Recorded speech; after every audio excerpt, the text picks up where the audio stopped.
will now reconvene the budget workshop, and we're down to the Beaufort County Sheriff's Office. So, Actually, Mr. Chairman, if we could, Mark Nelson's with the community colleges here tonight. He was able to come, and so if I could take you back to page 125. I know there were some questions last night regarding the community college budget. So just an overview of that again to kind of tee it back up. Their current expenses being recommended is 2.515. It's the same amount that they requested when you met with them, and their total capital outlay is the same amount, $283,000. However, part of what we did again with this was we looked at what they had shown in their capital request, in their major capital, and looked at projects that we felt like could be financed over 10 years. So we pulled that out, and what we're showing is 118 in cash capital and 165 in financed capital. But the numbers are the same. 283 is what they requested. And then, so the total of 2.798 million is the total. It's what they had requested, and it's what we funded, what we recommend being funded. So, of course, Mark's here to answer any questions you have particularly. I know Commissioner President had some questions last night, so.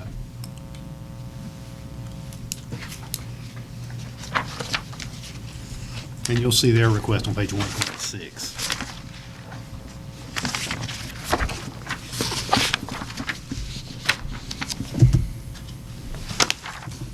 do you have any comments, Mark, before we open up for questions?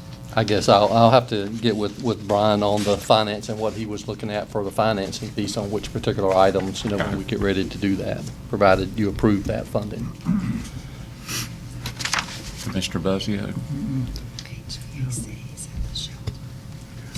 Commissioner Richardson? You good? Mark? Thank you very much. Yes, sir. Thanks for coming.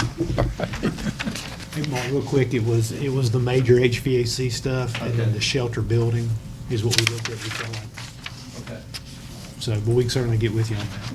Thank you for coming, we appreciate it. It's not raining now, so that's a plus. So that'll take you, Mr. Chairman, to public safety. That starts on page 127 with the sheriff's office. And again, just to kind of tee that up, Charlie's here to answer any particular questions you have. The sheriff's office, which is, they list out, the big org chart is on page 127, and then we break it out into administrative and operations. That's what we list in the budget at the sheriff's office, and then the sheriff's office jail, and then communications. The sheriff's office itself, the administration side and the patrol side is up 3.2%. The jail is down 1.7%, and the 911 communications are essentially flat, they're down 0.2%. Just from our side, I guess if you look on page 130, some of the major drivers there are fuel. We had originally last year budgeted about 75 based on some decreased fuel prices. Fuel's kind of playing games with us again, so historically we look back at what we were spending this year and we've bumped that to about 120. That's one of the big ones. And then the law enforcement information, I believe that's where we moved, that's where we moved, I was at 125, we put some additional stuff in, law enforcement information. And that was more of moving funds around from different lines and then putting them together where it just made more sense as far as the accounting for them. So, Mr. Chairman, Yes. Chief, maintenance and repair of vehicles, you recommended $150,000. What is that money used for? That is money that is used for oil changes, tire rotations, new tires, routine maintenance, but it also covers repairs. If we have to move equipment from one vehicle to another, then it covers taking the equipment out of one and moving it into another vehicle, and pretty much anything that goes along with any adaptations to vehicles that we have. You don't have anybody on site that does that. You have to have that hired out. If it's something very simple, if it's a fuse that blows, then we will do that. If it's anything that has to do with taking equipment out and replacing that with other equipment, then we use a vendor to do that. Thank you. Yes, sir.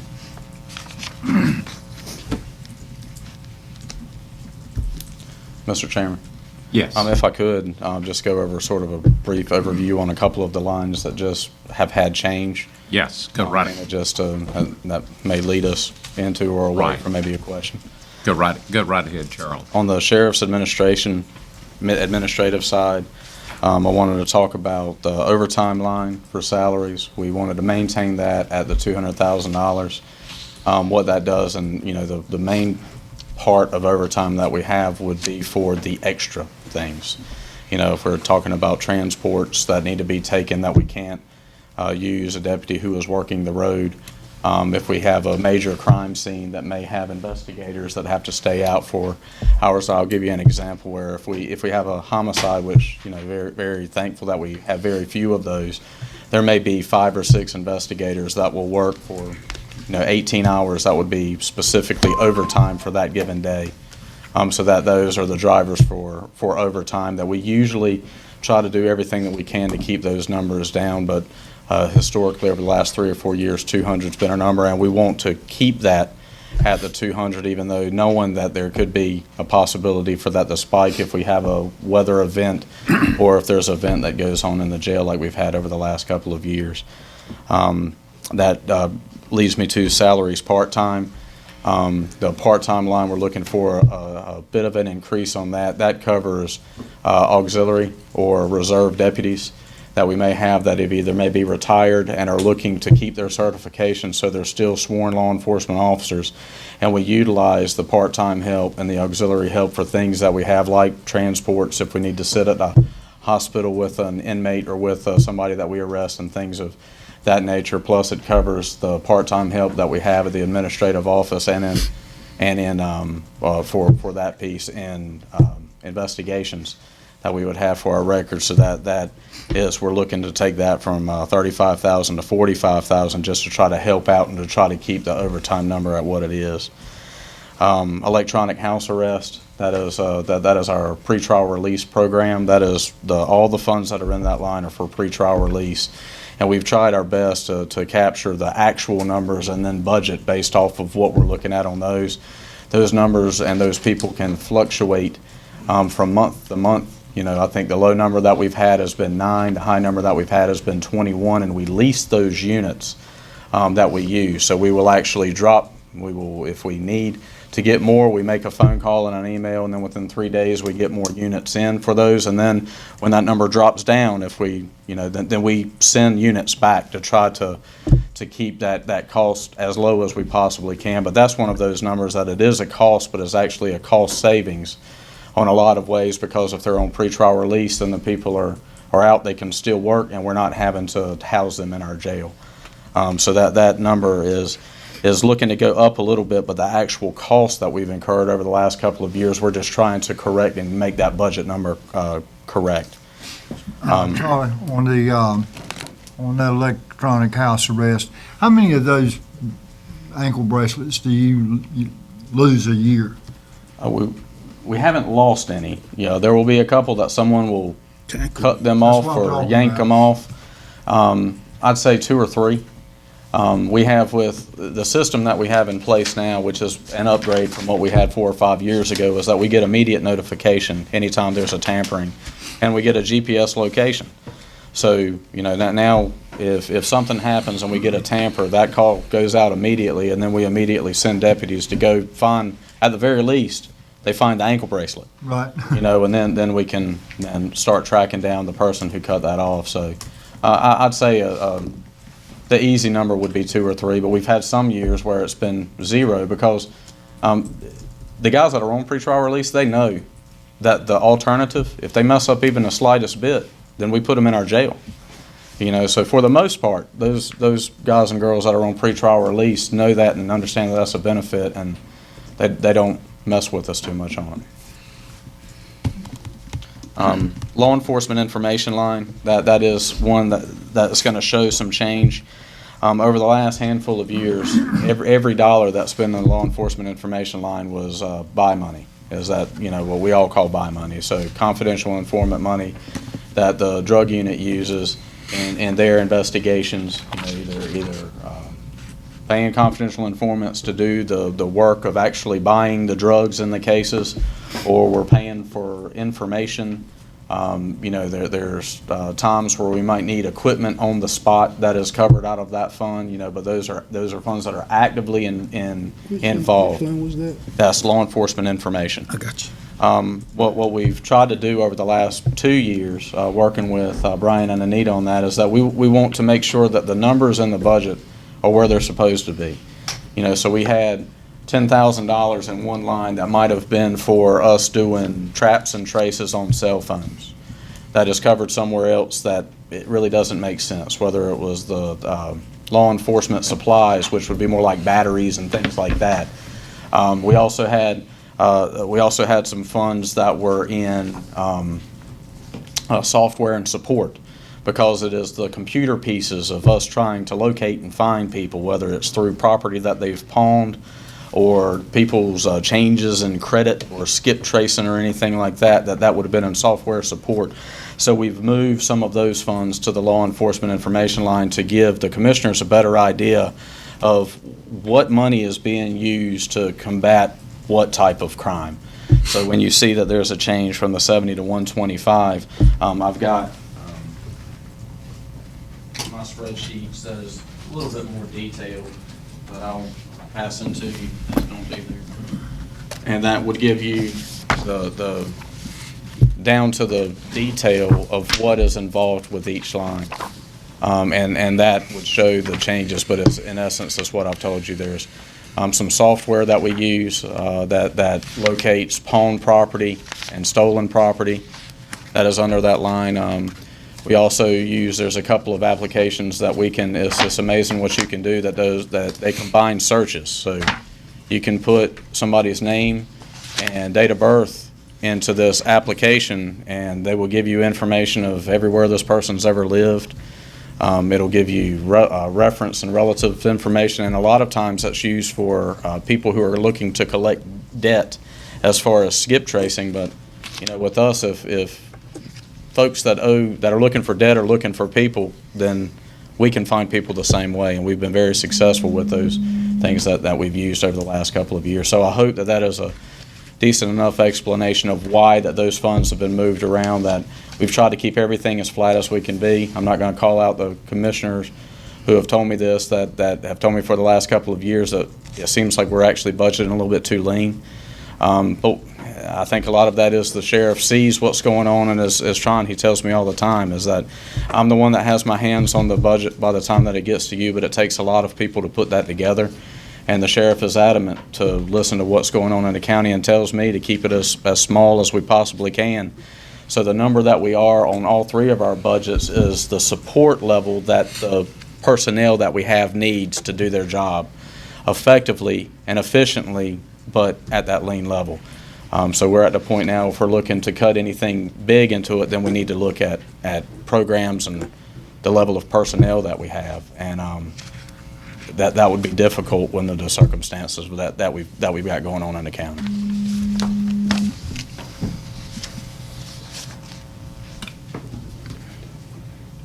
One more question. Contract maintenance, Yes, sir. what is that money used for? Fifth from the bottom. So for the sheriff's side, the contract maintenance piece is for several things. Those are the items that we would have that,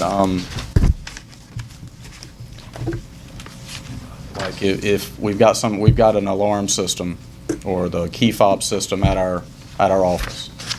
That we've got somebody that if something breaks, we call and they come fix that. That if otherwise, if we didn't have those contracted services, then we would be on a list of folks to do. So we've got these contracts in place to maintain the things that we've got in operations that we have running, and that would be an example of what's in there.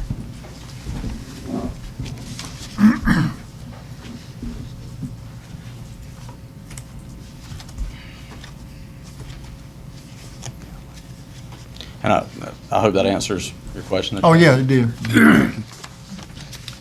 Mr. Chairman. Yes, Commissioner. Charlie, Yes, sir. from a safety perspective, the vests that we have for the deputies and investigators, are they high quality? Are they sufficient? Our body armor? Yeah. Yes, sir. Yes, sir. We run a vest that would be considered mid-level as far as the grade of it. You know, it's not, there are plenty of vests or body armor that would be, you know, just cover your absolute Yeah. critical parts. But then there's also body armor that goes to the point where, you know, you're making high-risk entry and you've got Kevlar from head to toe. Our vests, for our purposes, they suit the need for us, and that's one. Vests are covered in our uniform line.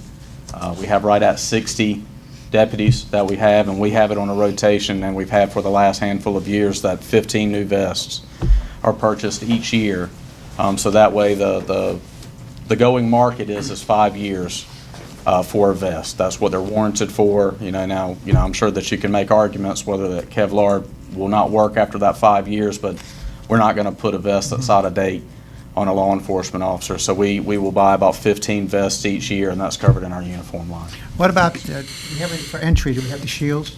We Is that do. what you call them? We do. We have two. We have two bunkers, shields. We do have some body armor that's a little bit thicker and a little bit more bulky for the guys that have that additional training in making high-risk entry into residence, which we do more often than most people would think. You know, we'll make high-entry or high-risk entries into residences and into different places a couple of times a month that you'll never hear on the news because we get the job done without there being an incident. And that's exactly what we train, why we train, and why we do the things that we do. So there's not an incident, and you know, for the most part, you'll see a press release that it'll be for a drug arrest or arrest for property being seized and things like that that's stolen, and those are the things that we've done those entries on. Last question. What about our firearms? The quality, sufficient number, based upon what you see in the street? With the support of the commissioners, we replaced our rifles last year, and that is going to pay dividends for a long time. We went to more of a modular unit as far as the rifles go. The scores immediately went up, and on that is that, you know, a rifle's a rifle, but flat out, I never liked the peep sights, which is a tiny little hole and then a blade on the front of the rifle on the Rugers that we had, but shot it fine.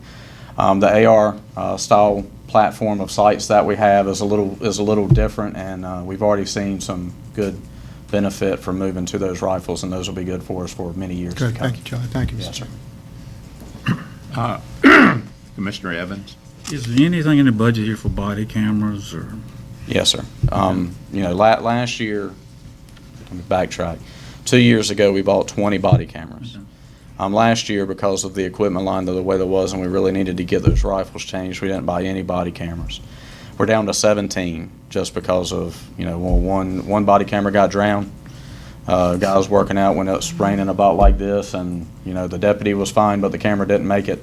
And we lost 2 in fighting. The guys were fighting, one of them on the side of the road, and the body cameras did exactly what they were supposed to do. It caught footage and it caught sound that was going on around it even after the body camera got yanked off the deputy. So, you know, for evidentiary value, the products did exactly what they were supposed to do. We're down to 17, but yes, we would love to buy another allotment of 20 cameras. We've got that in the budget, in the equipment line for that to be covered, and just to continue that program. The sheriff would like for us to be able to do that over the next 3 or 4 years, and he would like full implementation. That if you are in a position where you're going to be dealing with the public, and there's even the slightest chance that things can escalate into violence or something that we would need evidence of, that he would like that deputy or officer or person to be wearing a body camera. So that includes bailiffs, school resource officers, and detention officers. We want to get them in detention, even though we've got cameras overhead. There are things that camera right on your chest is going to get that those other cameras wouldn't. So yes, we're looking to continue to do that. What'd you say they cost about, what, did you say 400 apiece? No, sir. I wish on that. The camera and the accessories that go for one person would be right at $1,000. And that includes, we are trying to be as up front and trying to stay ahead of the curve, because for every dollar you spend on the camera, you're spending about that same dollar on storage, for that. Right now, we're still not at a point where we feel that we can trust the cloud with our evidence. I mean, we see time and time again where things can go in and that stuff gets hacked and stuff gets lost. So right now, everything that we're keeping as far as that evidence is in-house on hard drives that we have, and it's pretty expensive. But for what it is that we're looking to do, it's the smartest way to do that. So to your question, for each unit that we buy, it's about $1,000.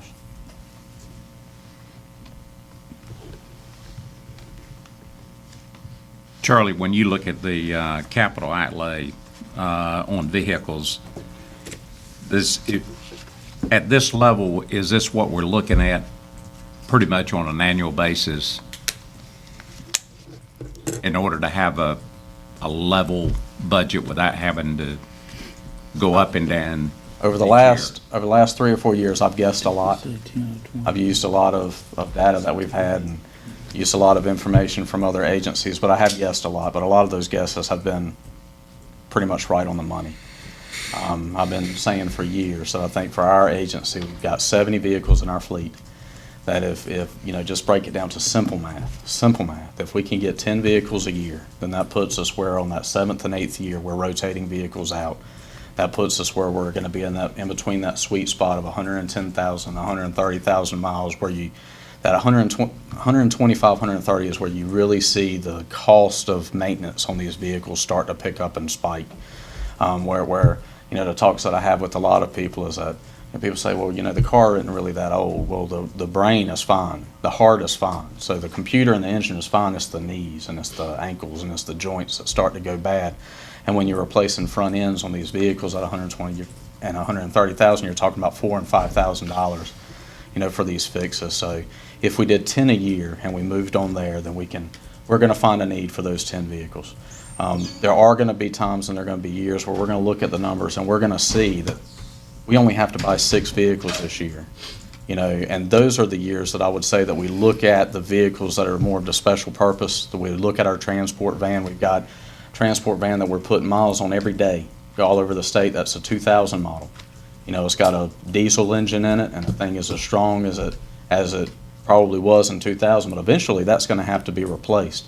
And those vehicles are more expensive than the standard marked patrol car or sedan or SUV that we have. So in those years that we're at 6 or 7 vehicles that we replace by the numbers, I think those are the years that we look to replace those higher dollar vehicles to keep us at that threshold of money-wise each year, so we're not having the spikes. We don't want to see a year where we've got to have 15 or 20 vehicles, and we don't want to see a year where we only need 2. So, and I know that was a lot of words to answer that question, but that is how we see that when it comes to that capital outlay line. You came to the commissioners several months ago and wanted to purchase, I think it was 2 vehicles, maybe both of them were trucks or one of them was a truck. And you were using seized money. What happens in the budget process when we've got, I think it was 165,000 that's sitting over there under the seized funds? Or are we able to move any of that into this purchase? Well, if the sheriff so chooses to do that. The seized money, and Charlie, correct me if I'm wrong, seized money is the sheriff's, the office of the sheriff, his money. That's the rule. And the sheriff has. Well, I beg to disagree right there. That money is always, those expenditures have always been approved by this board. They've always been controlled by this board. I don't know how they do it other places, but it's not the sheriff's money. It does not belong to him. It's not in his separate budget. The law is very clear on this. I think, Charlie, when you came and asked for those 2 vehicles, you asked permission from the board to use that money to buy. So actually, when you spend that money, we need to approve it. It's what it sounds like to me. That money is, it is a partnership. It is seized money, and it is restricted to the use for law enforcement tasks by whether it's the chief of police if it's a municipality, or it's the sheriff as the sheriff's office. But just like with every other fund that goes through the county government and has to be appropriated for purposes by the board, and then we also have to abide by the local rules and policies as far as the spending of that. So the sheriff sees the funds and wants to use that money for something, and then we have to go by the policies that are put for the board to get approval to spend that money. So it has to be both. I do not believe that the board can just say, we're going to use this for this without the sheriff saying okay. And I also understand that it's not, the sheriff can't just say, well, forget what the board says, we're going to use it for this purpose. So at this point, there's going to have to be an understanding, or the sheriff wants to do it, the board says yes, otherwise that money just sits there forever and is used for nothing, whether it's a benefit or to the detriment of the people of Beaufort County. And you're right, Charlie, that money is assigned to the sheriff's office, can only be used for law enforcement operations or training or vehicles or whatever the sheriff's office needs. We can't tell you how to spend it. Yes, we can. No, we can't. We always have. I don't care what you've done, the law says not. The law says different. The law in North Carolina says expenditures and money goes through commissioners, and that's no different on that than it is anything I'm else. not talking about approval. And Approval it is by the requires board. both of us to agree on the use of the funds. I agree with you on But- one thing, we have to approve it, but it's for law enforcement. Commissioner Booth? What can you use this money for, Charlie? The restricted funds it is rather vague. It says for purposes that promotes law enforcement benefit. You know, so in most cases, it's for something that you would use it, that you can touch, for something that is tangible. But it can be used, it could actually be used as buy money. It could be used for other things that goes to promote a benefit for law enforcement purposes. But just like I said, I think from the sheriff's point of view, just like I'm sure it would be from the point of view of the commissioners being elected officials, is that you would want to say, we use this fund and we can all point at it. We used it for this, not something that we can go, well, what did you use it for? We used it for this and it was great, but I can't show you what we actually did with it. In this budget process that we're in right now, if there's $165,000 in that fund, can we use X number of dollars, like $100,000 out of the fund, and put it into the capital purchases?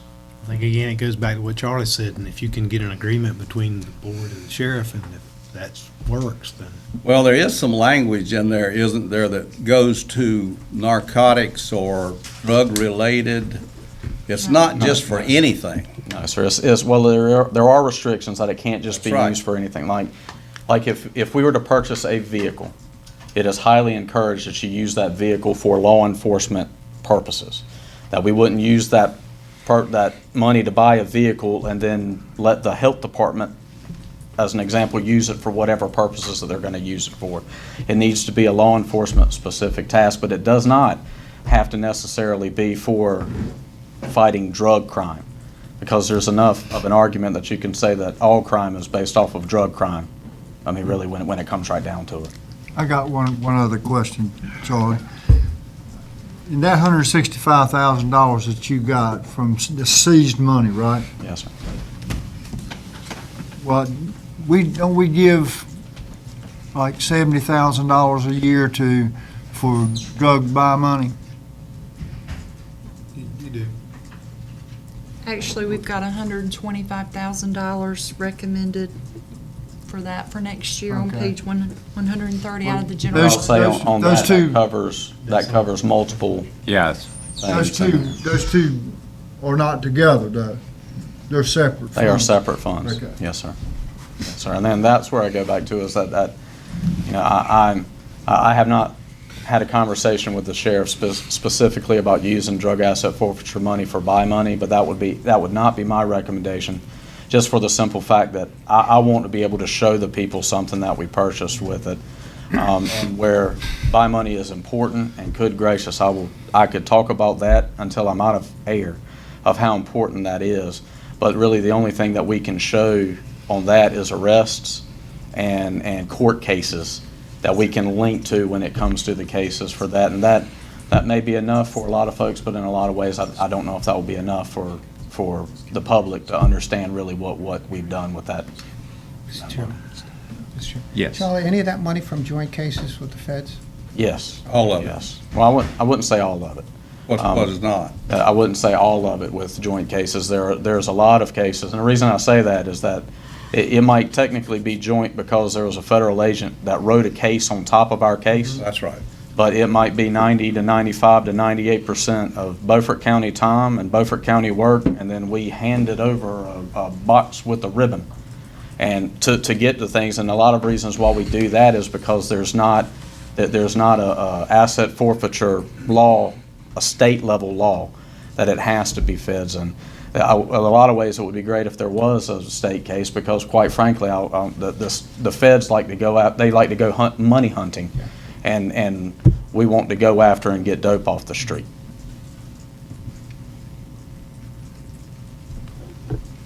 So is there anything at all in this budget We, that you could use the seized funds for?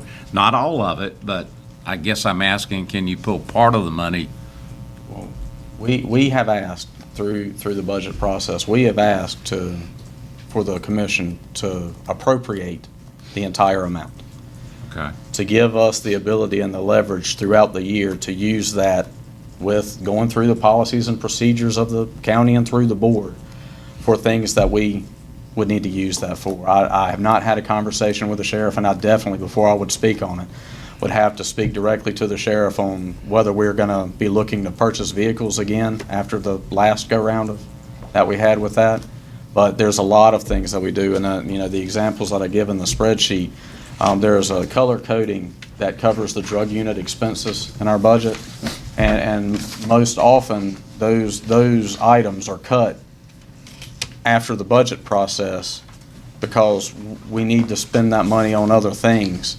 And we'll use that drug asset forfeiture money to buy equipment that is used specifically by the drug unit to make their cases work and to be more effective with that. But we also, in years past, we would have, and I know it's probably a bad average, but I'd say probably $15,000 a year would be a good history as far as money that's appropriated from drug asset forfeiture. And a lot of times that covers our need, but sometimes it doesn't. And then we would have to come back and have to have that reappropriated. We still have to go through all of the policies, and that still may, Chairman, that may free up, anything past the negotiations and past the budget for, I think, where you're going with that. But that is where we are, is that we've asked for as much of those funds to be appropriated in this budget moving into this next fiscal year. And I see it, the color code going all the way through here. Yes, Which means you're going to use those funds to do those.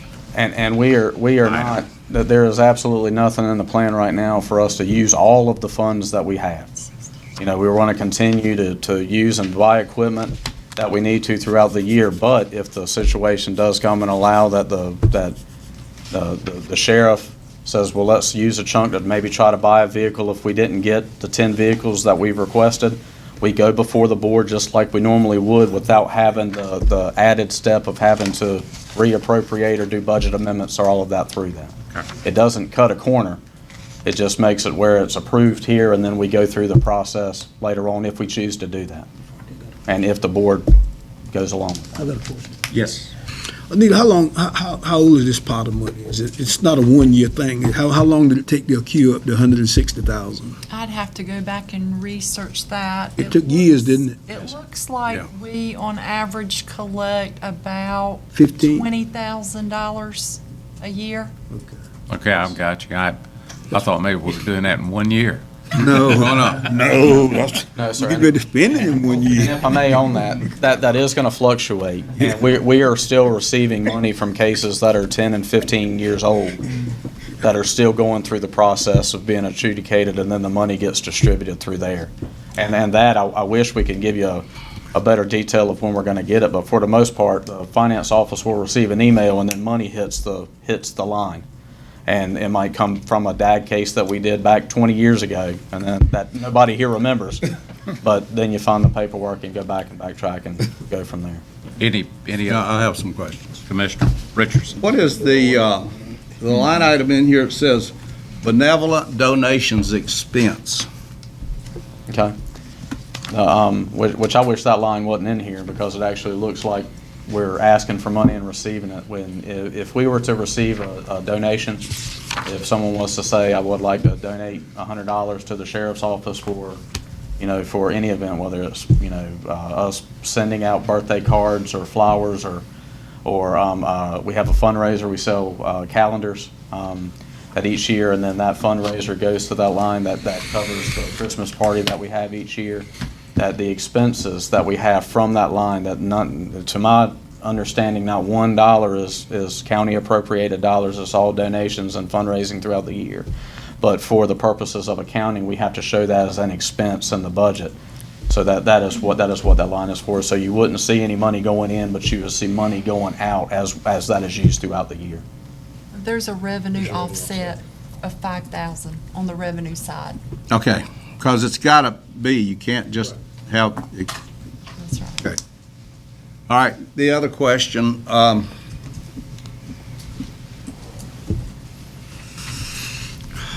that rental equipment account, let me be sure I'm on the right line here.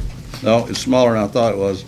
It's 15,000, well, that's 15,000. The contracts and maintenance line item is $31,000. And you were talking about someone to service the key system at the sheriff's office, but there's got to be some other stuff in there. I mean, $31,000 in a maintenance agreement is a lot of things to do maintenance on. And that's probably one of the biggest reasons I give you this spreadsheet. The items, it's a fire alarm. The fire alarm system at the sheriff's office is $28 a month. Annual radio maintenance contract for the Viper radios, that's the $800 megahertz radios. Telecom security system monitoring with the storage units, so our outside storage is covered. The Seaboard security systems for our drug unit. PinLink service, and that's something that I could probably move to the law enforcement information line. That is information that we use when we are tracking locations and information on telephones, on cell phones. That we use that. The majority of that is when we get a call that says that someone is lost. A hunter is lost in the woods and they have no idea where they are and nothing that they can pinpoint to. If they've got a cell phone, which most people, even when they're hunting, they carry cell phones with them, and we can actually use that information to pinpoint and drill down. If we just use the cell towers, it'll give us a cell tower, so it can give us a lot of room. But when we use that PinLink, it'll give us within 4 or 5 meters of where that person is if we get a strength enough. So that is what that is.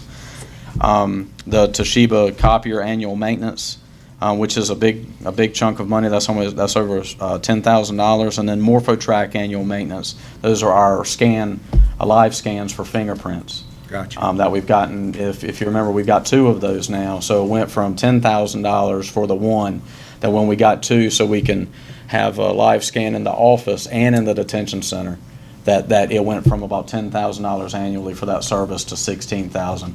But what that benefit does to us is that it keeps it almost live information. So if we run fingerprints on somebody who is listed missing or wanted federally, then we know immediately the person that we're dealing with. So it's not just a static thing. That's a live thing that goes on, and a very big benefit to us. But I didn't have the information in front of me, so that was just one example. But those are the things that are covered in that line, Commissioner Richardson.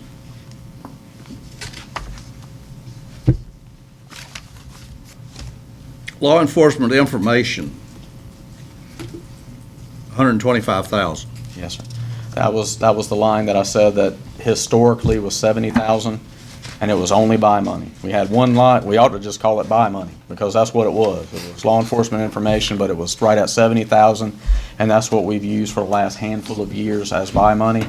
We've taken the items that were all over the budget, that were sort of hidden in different places, and put the items that make sense to put together. We put those together.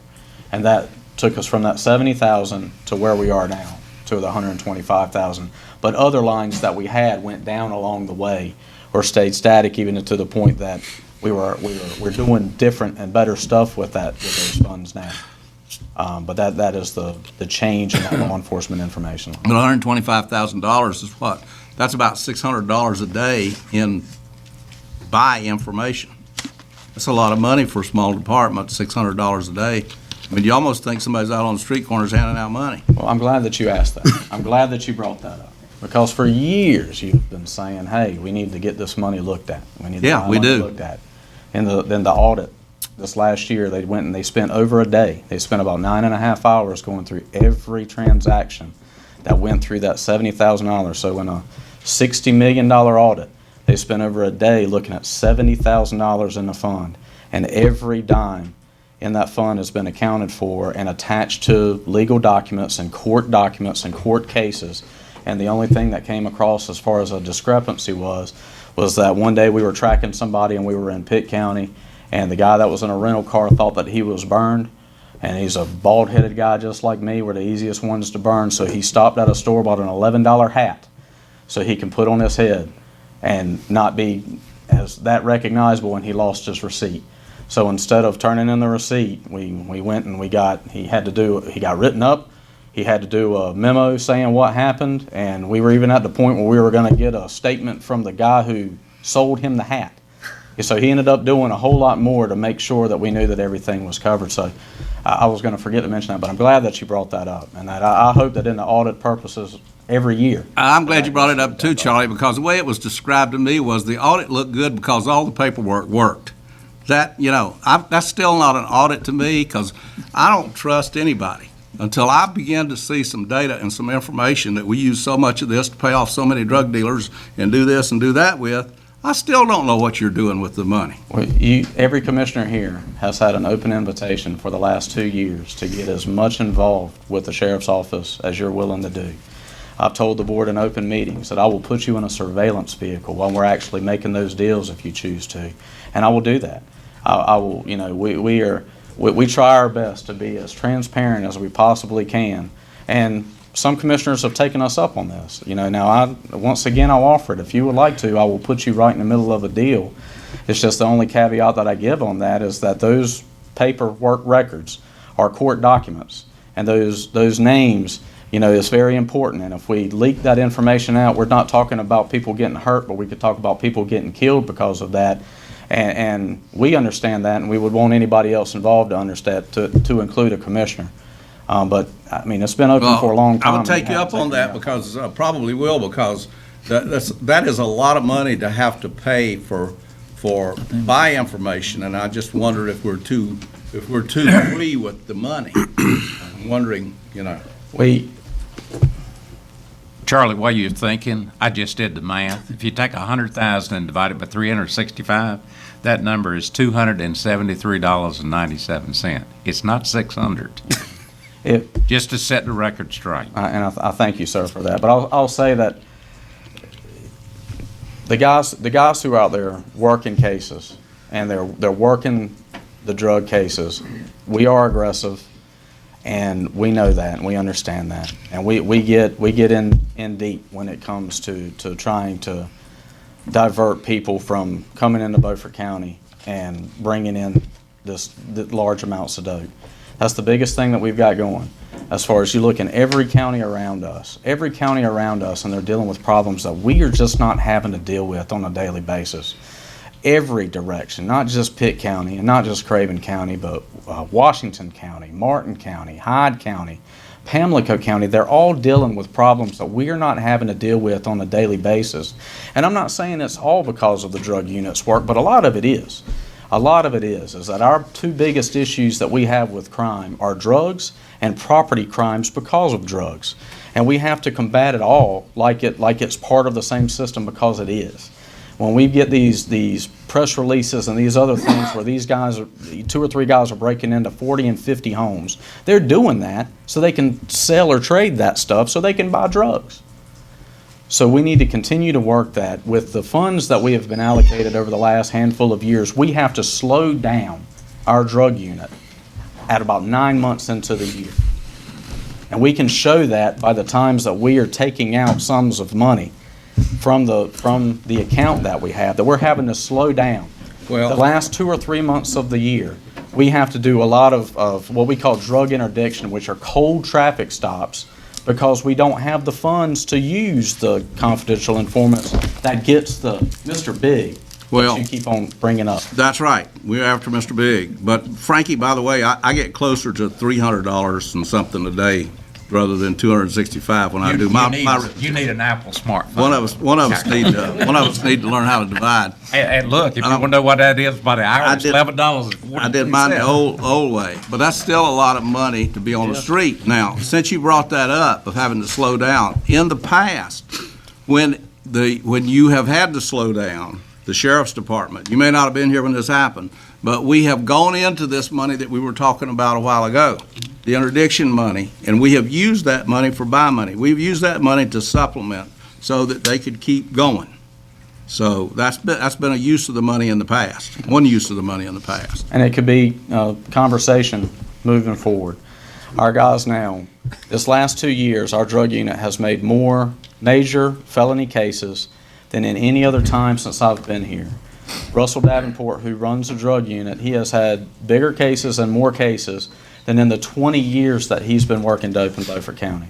We are doing the job, and we are at that point where we are running into, we're running out of days, we're running out of funding, we're running out of hours in the days to get to the point where we can get to the next level of operations that we're doing. But I'll also say that over the last handful of years, we're spending more time out of Beaufort County. We're spending more time in Pitt County, in Craven County, in Washington County, trying to combat the avenues that are bringing the drugs in, to try to go after where once again, to say Mr. Big might not live in Beaufort County. He might live in Greenville. So Pitt County might get all of the credit for the arrest. But if we do the work at the ground level and get that guy, I don't care who gets the press release, I just want them in prison. And that's the same thing with the drug unit that they have over there. Charlie, let's move to another question. Charlie, I first want to compliment you and the sheriff and your office for what you're doing in the drug area and keeping a lot of these problems out of Beaufort County. You say by the end of the year, about 90 days, you have to slow down. So what's additional funding would be necessary to give us a full 12 years so we can keep the problems out of our county? Well, since I've been here, we've never seen 100,000. That's continuous what we ask for. We ask for 100, we get 70. We ask for 100, we get 70. It would be a good test. With this amount of money? With this amount of money. And what I wanted to do and what I want to make everybody understand, it's not just the commissioners, but it's the public, is that all of those funds that put in that line, we would like to have we would like to have the flexibility to, if we need rental cars, which we do, which we use just about daily. We use a mix between our patrol cars and rental cars when we're conducting surveillance on the cases that we work. That we would like to be able to use the funds within that line to use rentals, to use as buy money, to use as the information that we have to pay for to get from cell phone providers, that we would like to use that chunk of that 125,000 for all of the purposes that fit within that line, which it might be that instead of 70, we use 80,000 for buy money and the rest of those funds for other things, or it might be that we use 100,000 in buy money if that keeps on getting us to where we go. There's no set number that we have because the money that we use for those cases are dependent on what case we have. If we start out here, it might be $20 to somebody who got us started. But then when we get up to the point where we're dealing with 4 and 5 kilos, which once again, I'll give you an example of that. We did a 4.5 kilo deal that was all ours, based off of a traffic stop off of River Road that led everybody up. Now, that arrest ended up happening in Greenville with our guys and one officer from Greenville, but that's Greenville's case. About 2 or 3 months later, there was a 12.5 kilos of crystal meth, which we hardly ever see in Beaufort County. That started off in the CI that we used in all of this stuff was from different counties and different places, but the stop started with a deputy who saw something that he just didn't like. Had reasonable suspicion for a stop that, and then 3 days later, our guys are working in Pitt County, and we get 12.5 kilos with the help of the SBI and one of the task forces that they have in Greenville. So just to show you that there's no schedule. There's no, all right, well, you get $20 and you get $20. You might have a $100 bill that you give for a guy on the deal, or you might get up to $2,000 if we're dealing with 10 or 12 or 15 kilos of anything that we're dealing with. I want 2 more questions. you're talking about your staff and the amount of hours they're putting in. I would assume if you ever need additional staff, you're going to come back and ask us, because again, to keep those problems out of Beaufort County. Are we sufficiently staffed at this point in time? If you don't want to answer it, No, he didn't feel sufficiently I'm comfortable, under the guidance of the sheriff and the directives that he gave for our budgeting purposes. I'm comfortable with the levels that we are. Now, are there things that we could be doing with more people? Absolutely. And I would never, if the question was, could we cut some different places that we have, then I would say absolutely not. And then I'd put it back on, find a place. I mean, find a place where we can I cut wasn't personnel. asking you that. So, we can, just based on where we are as the overall budget of the county, I feel comfortable and the sheriff feels comfortable with the budget moving forward. Now, across the states, opioid is a major problem, and everybody's talking about it. And one a part of that is fentanyl. Are we seeing any fentanyl yet here in the county? Yes, we have. If 10 years ago, if you were to tell me that heroin was going to be the biggest drug problem that we were going to have, I'd laugh at you. We were dealing with 10, 12 years ago, we were dealing with marijuana, we were dealing with a little bit of powder cocaine. Crack would pop up every now and then, but those, I would have laughed at you. But now that's where we are. And we're dealing with heroin, we're dealing with opioids that are the pills that are based off of that. We're dealing with methadone. If there's anything that's related to that opioid, then we're dealing with that.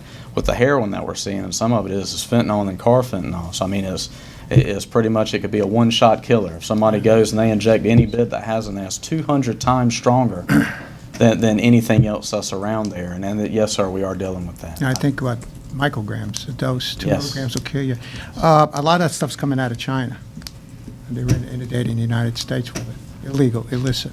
Thank you, Charlie. Thank you. Yes, sir. Commissioner Evans? I think Ron just asked the question, but to get to that next level, do you have the manpower other than deputizing 7 commissioners Six. to come? Yes, Oh, 5, 4, down to 4. None.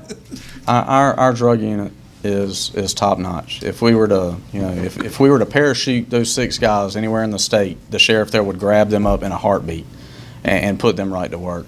They're fun to watch. They're fun to work with. It's high energy. If you are going to take up the opportunity and come right, bring your lunch, because it's going to be a day, and you're going to put in some work, and you might be in the woods, or you might be tracking people in vehicles, or who knows what you're going to be doing. But our 6-person unit can take care of what we need to in Beaufort County, and we is right in that sweet spot. We've got for what we can do. We've got the exact number of people, and I appreciate the board. I was still a relatively new deputy when our unit went from 3 people, and we had to get help every day doing things, to 6, and then that unit became self-sufficient, and we're rocking and rolling today.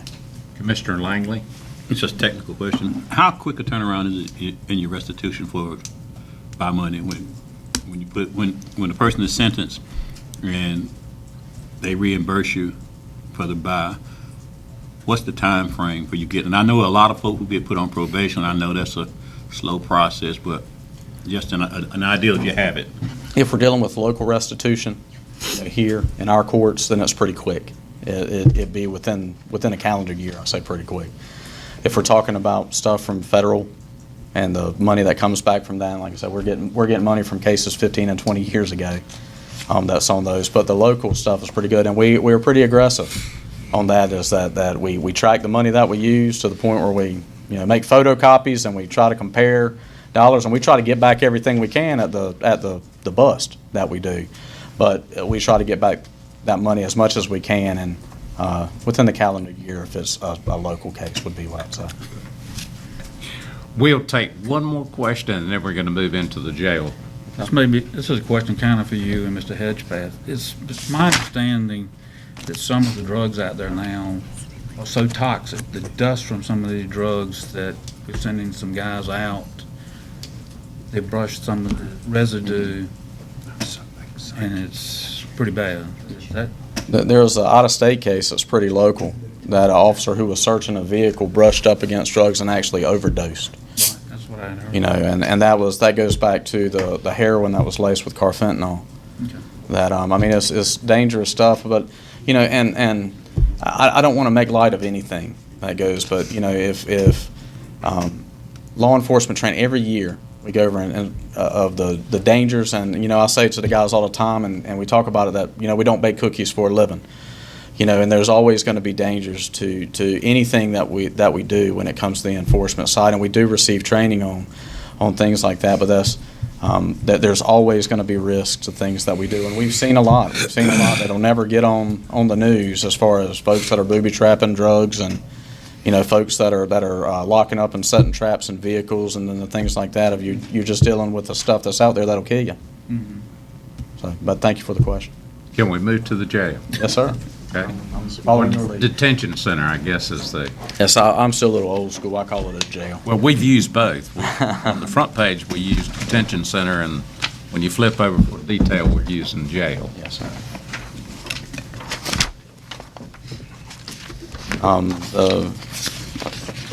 Several things that are going on with the jail this year as far as the budget goes is that there is a change as far as the inmate medical.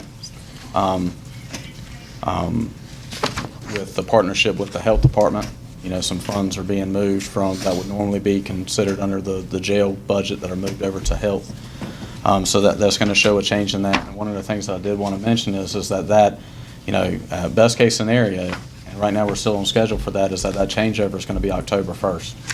So, and for 3 months, we're going to have Southern Health Partners, and we're going to have the same exact thing that we've got right now, and then change over in October. So there are going to be some added costs this year that we shouldn't see next year because of that.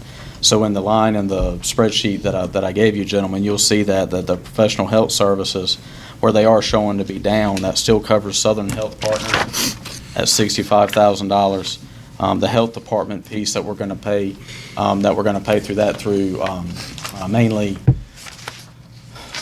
supplies, you know, the medical supplies and things like that we're going to have on hand, is going to cover that $63,000, and then the correctional behavioral health, or the mental health piece, the telemed piece, that is covered, and probably unless something changes, that piece is always going to remain in the budget, because the health department, I do not believe they are capable or ready to do that, provide that service. So that is a change.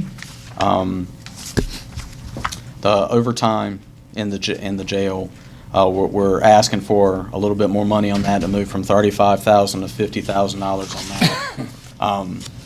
The main driver for that are two things. One is that we're having to use detention officers and jailers for a lot more tasks than what we would have to over the last 5 or 10 years. You know, we're changing things with the policies that we have, and with the recommendations that came from the NIC through the Jail and Justice Assessment, to try to make the jail as safe a place as we can make it by using people power.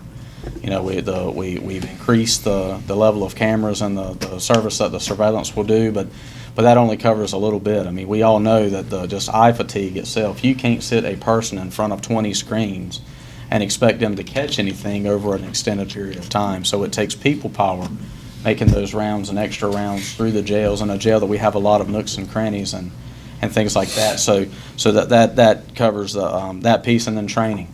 For years and years, our detention officers received the minimum amount of training required by the state to be detention officers.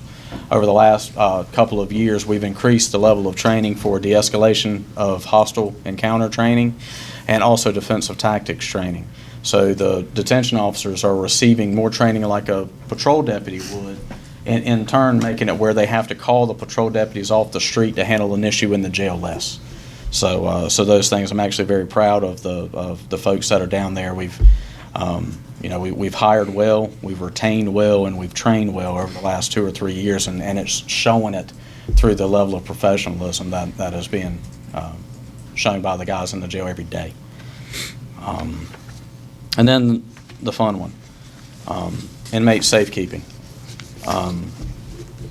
Years past, that number has gone from anywhere from $100,000 to $400,000 to $300,000 as far as what is actually budgeted. A couple of years ago, 3 years ago, that number spiked when, if you remember, when power went out based off of a storm and a couple of other electrical issues, and we had to evacuate the jail for I know it was over 2 months. But for an extended period of time, and safekeeping went up over $650,000 that year. So that was definitely the spike in the anomaly. Since then, the budget has been different numbers. Last year, we went with $135,000 because that was based on historical actuals over the last couple of years. This year's safekeeping budget, for a lot of different reasons, is up in between. Is going to be $350,000 or $360,000 as of this year. And there's nothing right now that's going to show that anything is going to be different moving in the next year as far as how things go. But we're through discussions and negotiations with the county manager. The number that's being put before you is $150,000, and that hopefully we can keep it under that amount just based off of what we have. But if we get to the point where we have a storm or we have anything else going on, or we're having to constantly keep anywhere between 20 and 30 inmates out of our jail at any given time, then we're going to have to come back to the commissioners and say what's going on, show everything that we've got. We could show you every bill. We're not paying it. We're not writing the checks for it. We could show you every invoice. We could show you every name. We can show you every date of where they go. So, I mean, our records are your records. So you can see with your own eyes what's needed and what's going to go on there. But that's where we're starting out this year. And that is really no different than how we started out last fiscal year. There were several conversations starting about October and November that I have with individual commissioners, letting you know that, hey, this is going to be a big year because of Matthew, because of the amount of people that we've got in different jails and things of that nature. So it was the $350,000 or $360,000 was not a surprise to me, and it shouldn't have been a surprise to the board if we go back and look at the public meetings that we had those discussions to include the budget. I guess this is a budget workshop, but the breakaway sessions that we had at the college this year, we had a discussion about that as well. So. When you think about the fact that we're going to have to do some work in the jail, I just think this number is low. That really, I mean, the number that we have here doesn't reflect, having to evacuate the jail to do those repairs. We need to add If we some. do it, I'm assuming it would fall in this particular line item. It wouldn't be placed anywhere else. It depends. I mean, if we do an overall project, we may move those funds in, well, maybe not. Probably not, sorry. But we don't know that number yet. We don't have a good estimate yet from the contractor who came in and looked at it, how long he thought it would take him to be able to do what he needed to do in there. Well, Until we know that, we can't estimate. if you look at that number, that's based on an average of 10 per day during the year at $45. Ballpark figure. And if it goes to 20, it just doubles. Yes, sir. But I understand that, you can come back and ask for another appropriation. The way that the sheriff has explained it to me in our talks with him is that he actually goes back to the 2014 budget with the way that he wants us to budget this, is that there was, at the end of that budget, the sheriff's office showed a huge surplus. I mean, it was close to $500,000.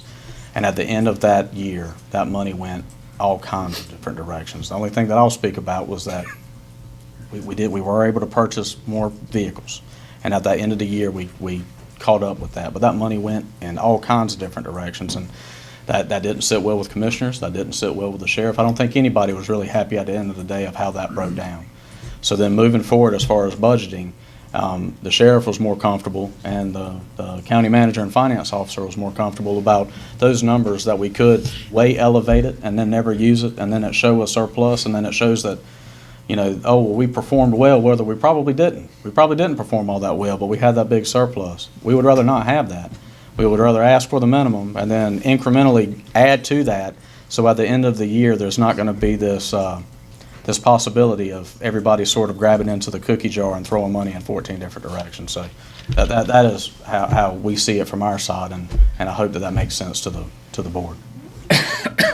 Going one step further with the inmates safekeeping, four of the commissioners were in Raleigh 2 weeks ago at a seminar, and we heard people in other counties talk about a jail navigator. and a jail, what was the other term? Coordinator. Coordinator. I'm assuming that we've got somebody that maybe wears several hats that are trying to coordinate. If those positions are towards looking at your inmate population and trying to make sure that nobody's spending too much time in the jail, I would argue that Commissioner Richardson is our jail navigator. 'Cause he keeps a lot of pressure on the district attorney's office and the what you clerk's got. office and everything like that. So, I don't feel that we need to ask for one of those if Commissioner Richardson is doing it anyway. But it's been talked about, a couple of years ago. The jail administrator and I went to Pitt County because they have a pretty aggressive program that they do just that. Here, it'll come up from time to time, but I feel that the district attorney, I'll say this as far as jail cases. As far as jail cases go, they're pretty quick. Now, as far as the overall docket, our docket is huge in Beaufort County, but for the folks that we actually have in custody, then I think that the DA's office, with a little bit of a nudging from one of the commissioners, I think they do pretty good on jail cases. I will say for the last 2 to 3 years that the district attorney has done a good job when he became aware that there was a situation of doing something about it, because the reports are there, and I just review them once a month. Now, Chairman, we will have, there are several times, and we don't like it, where somebody will be arrested for a charge that they're probably not going to see active time for. They might get arrested because they were causing problem, they were drunk, causing problem in the street, they get charged with disorderly conduct, and then they sit in jail for 15 or 20 days. Now, our folks in the detention center will let the district attorney know that, and so they can try to make that case. Either they plead guilty and receive the time served, or whether that something's done on that. And that occurs every day that we've got court. They'll look through the numbers that we have and try to expedite those cases if we can. Mr. Chairman. Charlie, how many do we average that are being housed off-site? This last, for budgetary purposes, I looked at last calendar year, and we were right at the 15, 16 housed off-site every day. Now, that was a number that would go up to 25 or 26 would be the high number, and 4 or 5 would be the low number. And that covers every reason that we would have somebody housed off-site. That is either medical safekeeping or behavioral safekeeping or keep-aways, what we call them, the things where 4 or 5 people are arrested and they're all incarcerated, and we can't possibly keep them in the same building without them talking to each other before the case is heard, for medical purposes. For all of the reasons that we have that we send people away would be covered in that number, but the average was about 15 or 16 last calendar. And is $45 a good number? Yes. Thank Yeah, well, that is the number that we can charge each other. So for that, whether it costs more or costs less, that's the number that facilities can charge each other when we're housing each other's. Now, when they house someplace else and they require medical care, do we pay for that? Yes. We do that, and also, an example, say we're housing an inmate in Washington County or vice versa, and say they get hurt and go to the hospital, then Washington County, they will send a deputy to sit with that person, and they will make contact with us and go, you've got a guy in the hospital, and then we have to send a deputy to go relieve them because it is our inmate, our responsibility. Washington County are easy because it's one county over, but we've had to make trips to Sampson County, to Durham County. Wherever our inmates go, those are our inmates. So, I mean, if it's a Sampson County jail, it might as well be the Beaufort County jail because we've got to take care of our guys if they're. And do we use our deputies to transport them? Sir? Do we use our deputies to transport them? We use sworn law enforcement to transport. We use patrol deputies. We use school resource officers. We use bailiffs. We use command staff. We use anybody that we can at any given time to take care of whatever transports that we need. But we do have it where it's a sworn law enforcement officer that's taking that trip. And how many positions would you say in a year's period are allocated to perform those functions? Do you know off the top of your head? Well, I mean, there's 56 sworn that we have, but, to give you a realistic number on that, the majority of our transports are going to be bailiffs. We've got 4 bailiffs, 5 bailiffs assigned at a time. They handle a good knot of them. School resource officers when they're not in school, so summertime they help out. They might as well be bailiffs during the summertime. That's what we use them for a lot. And then patrol guys. We've got 5 deputies per shift. And if we are at the point where we just can't drag manpower out, that is not working to come in and take the transport, then somebody off the road takes that trip. So if you look at it that way, you're looking at 35 positions that cover all of the transports that we have, with the 20 on patrol, 8 that we have as far as the school resource officers. And But it's not 35 positions a year. well, those are the positions that we draw from that pool. But I guess what I'm asking is asking it 4 FTE. position, excuse me, is it 4 positions, is it 5 positions, is it 3 positions? I really wouldn't be comfortable Okay. giving you an answer of because the way that I'm hearing you is if we were to have a dedicated transport team, how many people it would take to do that, and I would just be guessing. Okay, thank you, Charlie. I got a question.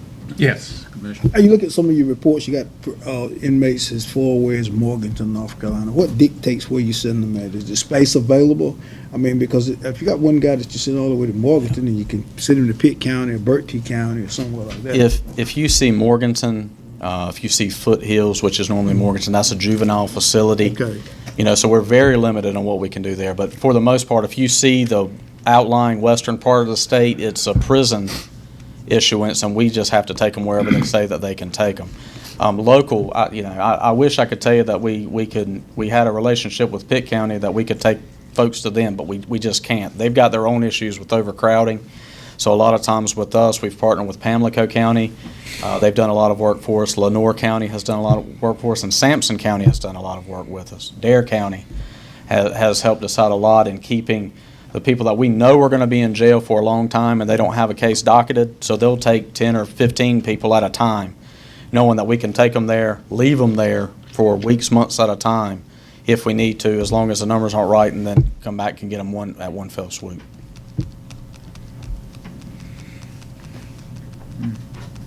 Anyone else? You ready to go to the next one?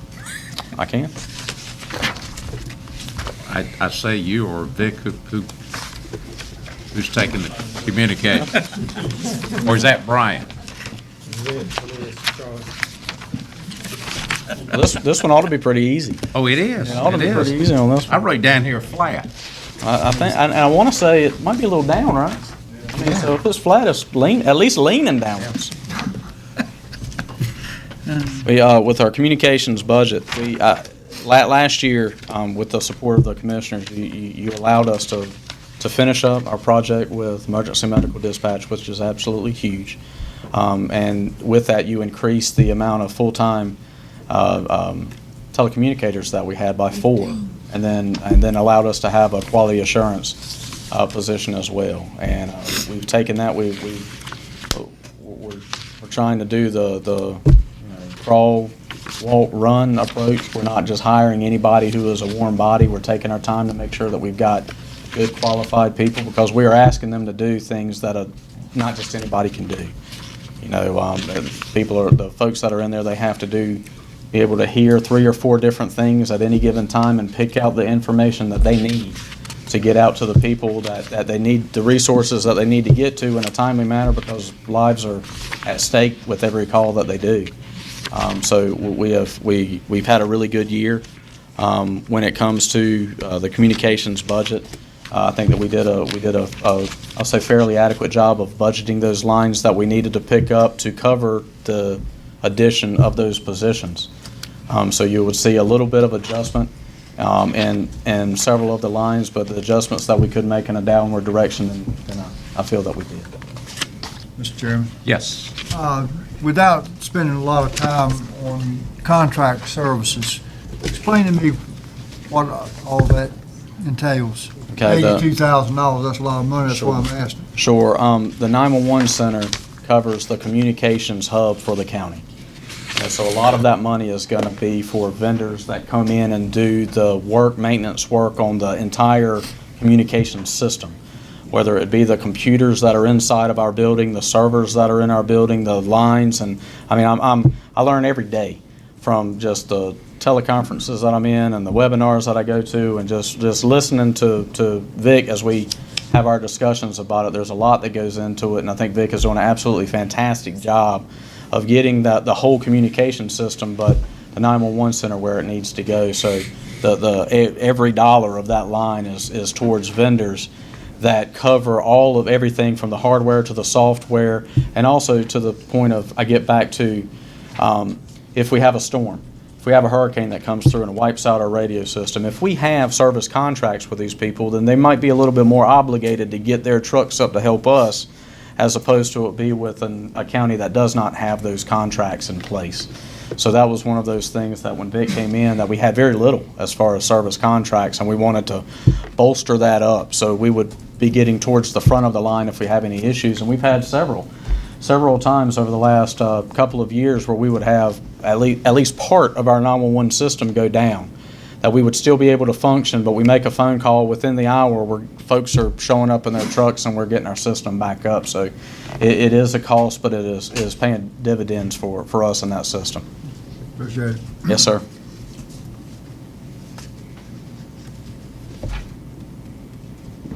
This may be for Vic. Our redundant system or our contract with Craven County, is that up and running? Yeah, Well, working okay? we're very close on that. July 1, 2017 is when everything's supposed to be up and running. As you well know, when we first started looking into this when I got here, the number was scaring $1 million to death. And it just didn't make sense to me to spend that kind of money for something that you may never have to use. And if you do have to use it, let's face it, if the building burns down and we have to send people to Craven County, within a month, we're going to have some mobile trailers over here, and we're going to have our people back here working. We're going to make it happen. So it's not something you're going to go over and occupy for months and months at a time. To date, we're just over $100,000. We got an approval from the state of North Carolina on our backup plan, and then they squashed it a few weeks ago on letting us put a backup server in the server room in the courthouse. Said the buildings were too close, and if one caught fire, they'd both burn. I said, it ain't gonna happen. Nevertheless, with the help of our IT staff and the people that the county contracts with, we put our heads together. We got another plan to put our backup server in the cloud, which is gonna be virtually about the same amount of money. So we're getting ready to take back off and move again. So it's been a difficult project. Any of y'all ever had to deal with the state of North Carolina 911 board or had any conversations with them? It's not fun, but we're getting there. So July the 1st is, July the 1st is the deadline. They are giving some leniency to those that have had hiccups and trying to get things going. You know, this problem we got right now, I sat down there with them in February and reviewed all of our invoices and the plan again to make sure everything was on board. And then they come back here a month ago and say, well, we're not going to let you put it in the courthouse. I said, come on, folks. Well, the reason they came back to me is because the few days after I left them in February, I sent their financial officer invoices because I wanted them to email me back and say, this is fundable, this is not. So I know this is coming out of the 911 fund, this has to come out of my communications budget. I don't want any surprises. And I handled them every week. And then finally come back and said, you can't put that server in the basement. That's the reason we're not going to get your invoices back yet, because we're not in favor of that now. So now we're back on going to this in the cloud deal, and hopefully we'll have all that worked out here in a couple of days and we move forward. So, any more questions? thank you very much. All finished? That's it. Thank you. We're down to the emergency services. As many of you know, this is the EMS week, May the 21st through the 27th. And I realize we're not supposed to have a motion or a second or a vote or anything, but if I could just have a nod maybe of consent from each one of you that we have a resolution that I may read. Everybody's nodding? Read it. Whereas emergency medical service is a vital public service, and whereas the members of emergency medical services teams are ready to provide life-saving care to those in need 24 hours a day, 7 days a week, and whereas access to quality emergency care dramatically improves the survival and recovery rate of those who experience sudden illness or injury, and whereas emergency medical services has grown to fill a gap by providing important out-of-hospital care, including preventive medicine, follow-up care, and access to telemedicine. And whereas the emergency medical service system consists of first responders, emergency medical technicians, paramedics, emergency medical dispatchers, firefighters, police officers, educators, administrators, pre-hospital nurses, emergency physicians, trained members of the public, and other out-of-hospital medical care providers. And whereas the members of the emergency medical services teams, whether career or volunteer, engage in thousands of hours of special training and continuing education to enhance their life-saving skills. And whereas it is appropriate to recognize the value and the accomplishment of emergency medical service providers every day, but especially during Emergency Medical Services Week. Now therefore, the Beaufort County Board of Commissioners does hereby recognize the week of May the 21st through the 27th, 2017 as Emergency Medical Services Week, and extend its sincere appreciation to all providers in the emergency medical services system, May the 23rd, 2017. Thank you very much. Thank you.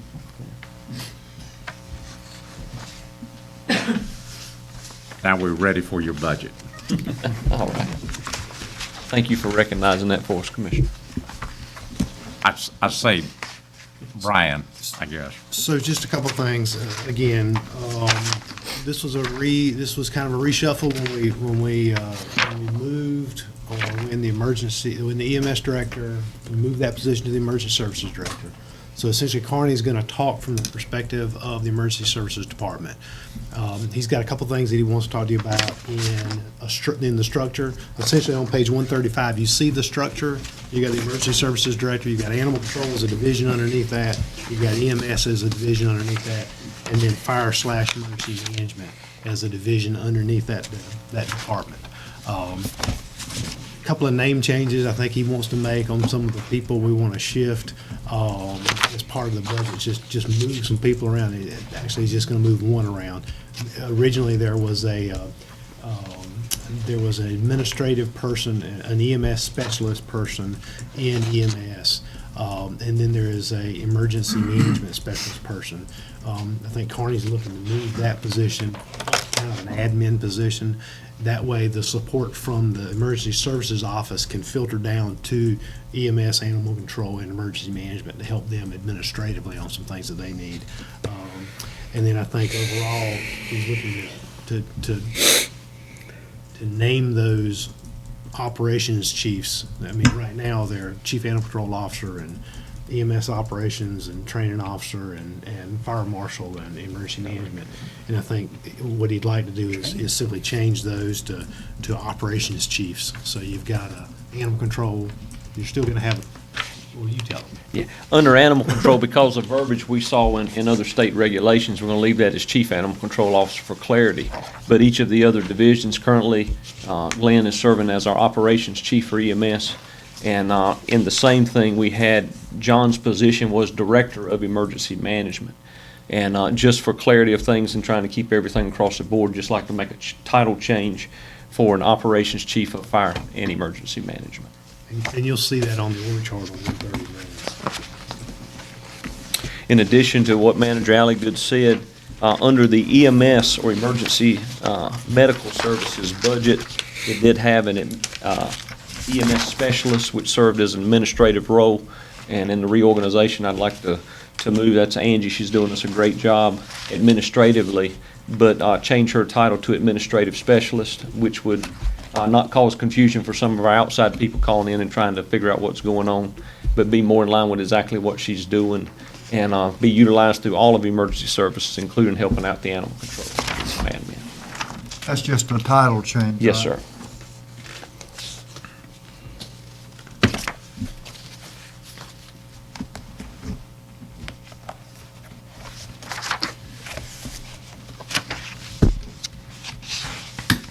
Mr. Chairman, on, I guess going into EMS on page 137, again, we talked about this in the introduction, that the big change in this was the pickup of the Washington Township, where we all have approved us moving in, and being in the Old Fort Fire Department and putting an ambulance there to cover that area. That is reflected in here. You'll also see that's reflected in the authorized positions going from 27 to 34. You got to answer any specific questions. Connie can answer any specific questions. Lynn's here as well on the EMS side to answer any of those specific questions that you may have. Obviously, there's some additional equipment that comes into play with that. There's some additional medical supplies that comes into play with that. One of the other big things in the EMS budget is the remount of the ambulance. It's time for us to remount one of those ambulances that we have.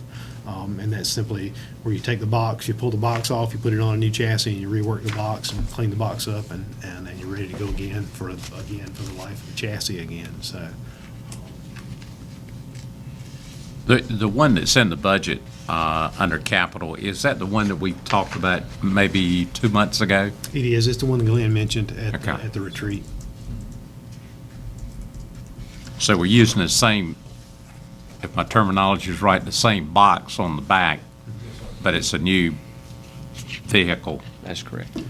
Yeah, essentially, you just Chassis underneath. you just pick the box up, put a new chassis underneath it, sit it down, and they rework the box and clean it up and make any change, check the wiring, make sure everything's right, and go again. That's the one that we got from White Oak? Is that? It is. I think the current chassis has around 400,000 miles on it. Yes, sir. Correct. Questions?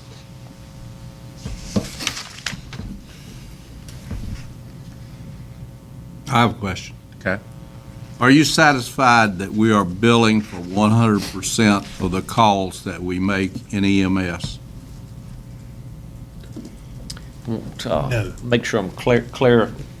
I want to make sure I understand your question, but We are not billing for every EMS call that we run. We can't bill for every EMS. Why not? Because QRVs if there may be a call where we're dispatched and there isn't anything, or we may show up and the patient's left. I mean, anytime we do a medical intervention, we are billing for that call. But we can't say with 100% that every call we go to, we're billing for. I mean, nobody can. How do you account for calls that are no action calls? when you say, how do we account for them, billing wise? No, how do you account for them? We do an ACR on every call. If we get dispatched, an ACR, an ambulance call report should be generated that shows that dispatch happened and then the outcome of the call. So if we get canceled en route, there's not going to be a charge to anyone for that call. Or if we get there and there's no patient found, the response still happened, but there's no charge that's going to be taking place in that. But every time there's a patient, you're satisfied that they're getting a bill. We're collecting money either from Medicare, Medicaid, the insurance company, or the individual. Anyone that receives medical care is getting a bill. Whether the bill is completely paid or not, that would be back in collections. But they are being charged if care was given to the patient. What if you go to a site and the person that's there says, I don't want to go anywhere, I don't want to go here, fine, you give them some service, check blood pressure and all of that, do they get a bill? There is a treatment, no transport, in that if we get called, we have a duty to make sure that everything's okay. So there may be general things, general vital signs that are done. If there's any doubt whatsoever that the person is completely confident and able to make a decision. And so we might do the vital signs, ask their permission to do that, but then they say, I don't want to go to the hospital, and we've really done nothing other than assessment, there's no charge for that. Why? They may not have called. It may have been someone that saw them, that they may have been what appeared to be staggering down the road, and we get there and end up that they have some kind of ailment that's just their normal way of walking. I mean, we have all kinds of false calls like that could come into play. Medically speaking, if we go and, let's say if it's a diabetic emergency or something that we do any kind of treatment other than an assessment, then there is a bill that is attached with that. The patient may refuse our further treatment, especially like on a diabetic. You go in, you wake a diabetic up, you give them an amp of D50, and they come around, they say, I'm fine, I don't want to go to the hospital. We charge them a treat, no transport charge of $150. But, you know, his comment was, you get in a fender bender, and somebody goes by and they call the ambulance, fire truck shows up, ambulance shows up, and they come to you and say, do you want to be, you know, they assess you, and you say, I'm fine, leave me alone, I don't want to go anywhere. Then we don't charge them for that, because we didn't do anything.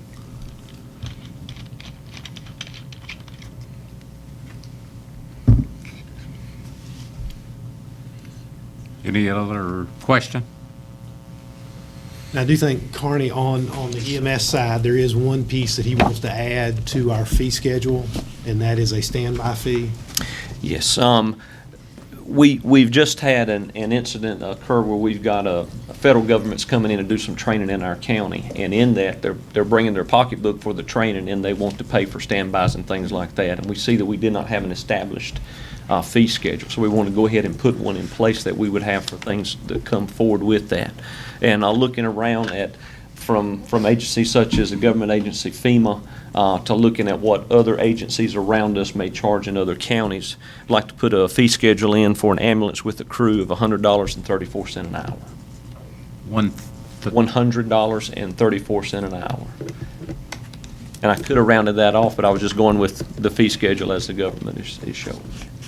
Now, I would like to say with that, that's not to say that every time our ambulance is sitting somewhere, we're going to charge that fee. For instance, we've got several events that are going to happen this weekend, which we know large amounts of people are going to go to, such as in Bath, such as in Aurora.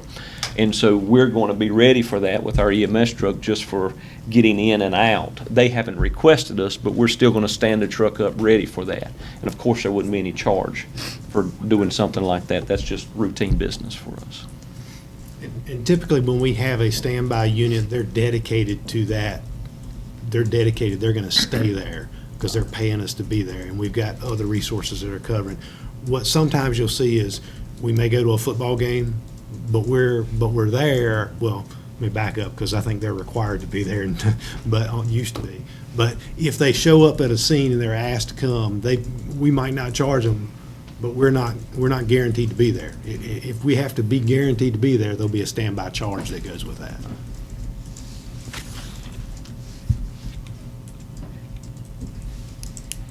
Mr. Chairman, Yes. is there any charging can be done with the QRV?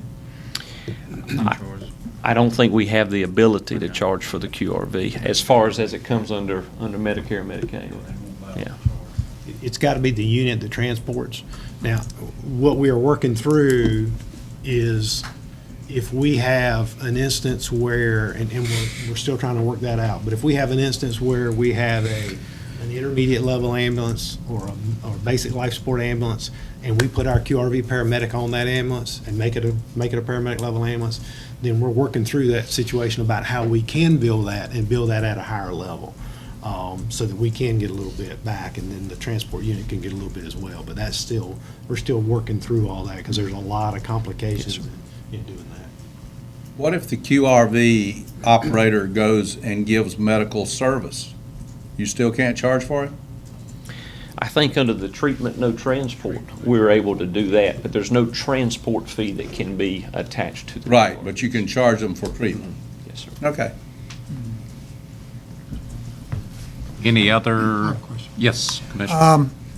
Off the top of your head, do you know how many lives that we've saved? We recognize that at the banquet. I was 1 week coming in, and Glenn, do you remember the numbers of the saves of what we actually put out for the county? We're actually 37. I remember that. Yeah. Everybody's flat, they're flatlined, they're Right. dead, basically, and where we bring them back. Yeah. 27 that were transported with a pulse to the hospital, 9 walked out. That's So 27 we revived. 37%. Okay. Okay, but we revived them, take them to the hospital, and 9 walk out. That's 37%. Very Yes, good, sir. congratulations. And if I may, I just want to publicly thank Glenn. He did an outstanding job as the operations chief in coming in preparing a lot of the leadway for the budgets. In my time frame, I came in taking things from where they were and trying to help it move forward. And he just did a really good job with it, very accurate. Thank you for that, Glenn. So you're saying we hold him responsible? Yeah, we want I was hoping- 45%. I was hoping he wouldn't catch that. Yeah. He did. Any other question? Emergency management, is that, Yeah, so the big piece on this one, we talked about there's a significant increase in this budget, but it's mostly from moving Carney's position, which was originally the EMS director's position, under this budget. We're again, on the org chart, Carney's sitting here with the divisions underneath him, but for budget purposes, his position, the emergency services director position, is being paid out of the emergency management budget. We didn't rework the whole thing and say, here's an emergency services budget, because we would have to just set up a one-person department, and Carney would have been the only one in, so it really didn't make sense. So we moved it into the emergency management budget. So that's there. And then, of course, we talked about in the introduction, we did put some part-time money in there in case we needed some additional assistance in being able to follow through on the FEMA grants and the elevation projects that we have underway right now. Just getting those completed and getting those done. now, is this your budget or is this Brian's? It is my budget. This is your- Again, John started this, and I came in and did some adjustments of it in my time frame. But yes, sir. Any questions? I got just one quick one. In this line item, professional development, what does that entail? Training. I know it's on all the budget lines. That's training. Yeah, Just training? it's basic training in the emergency management realm. We've been fortunate that really every staff member in our office, as we're working together, whether it is EMS, emergency manager, or such, has jumped on to help with emergency management specific training. So any of that training that would be for emergency management would come out of this budget. While you're out there, you want to go ahead and do chief animal control? Absolutely. Or animal control?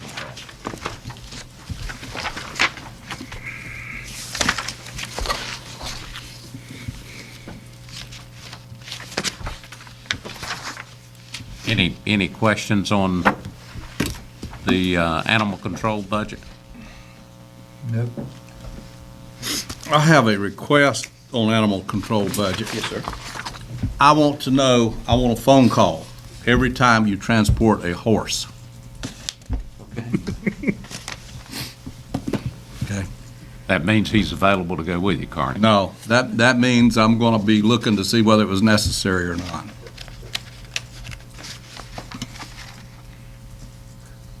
I'll put that request in. Stop by his house with a saddle. You know you can buy a saddle where he sits up front and you sit right behind him. A two-seater. Most of the saddles I have are single seater.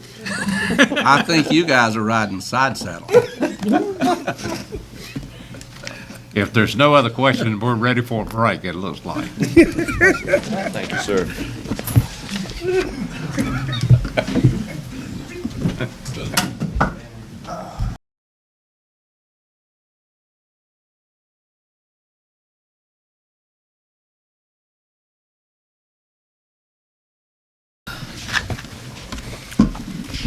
We're down to page 141, animal control.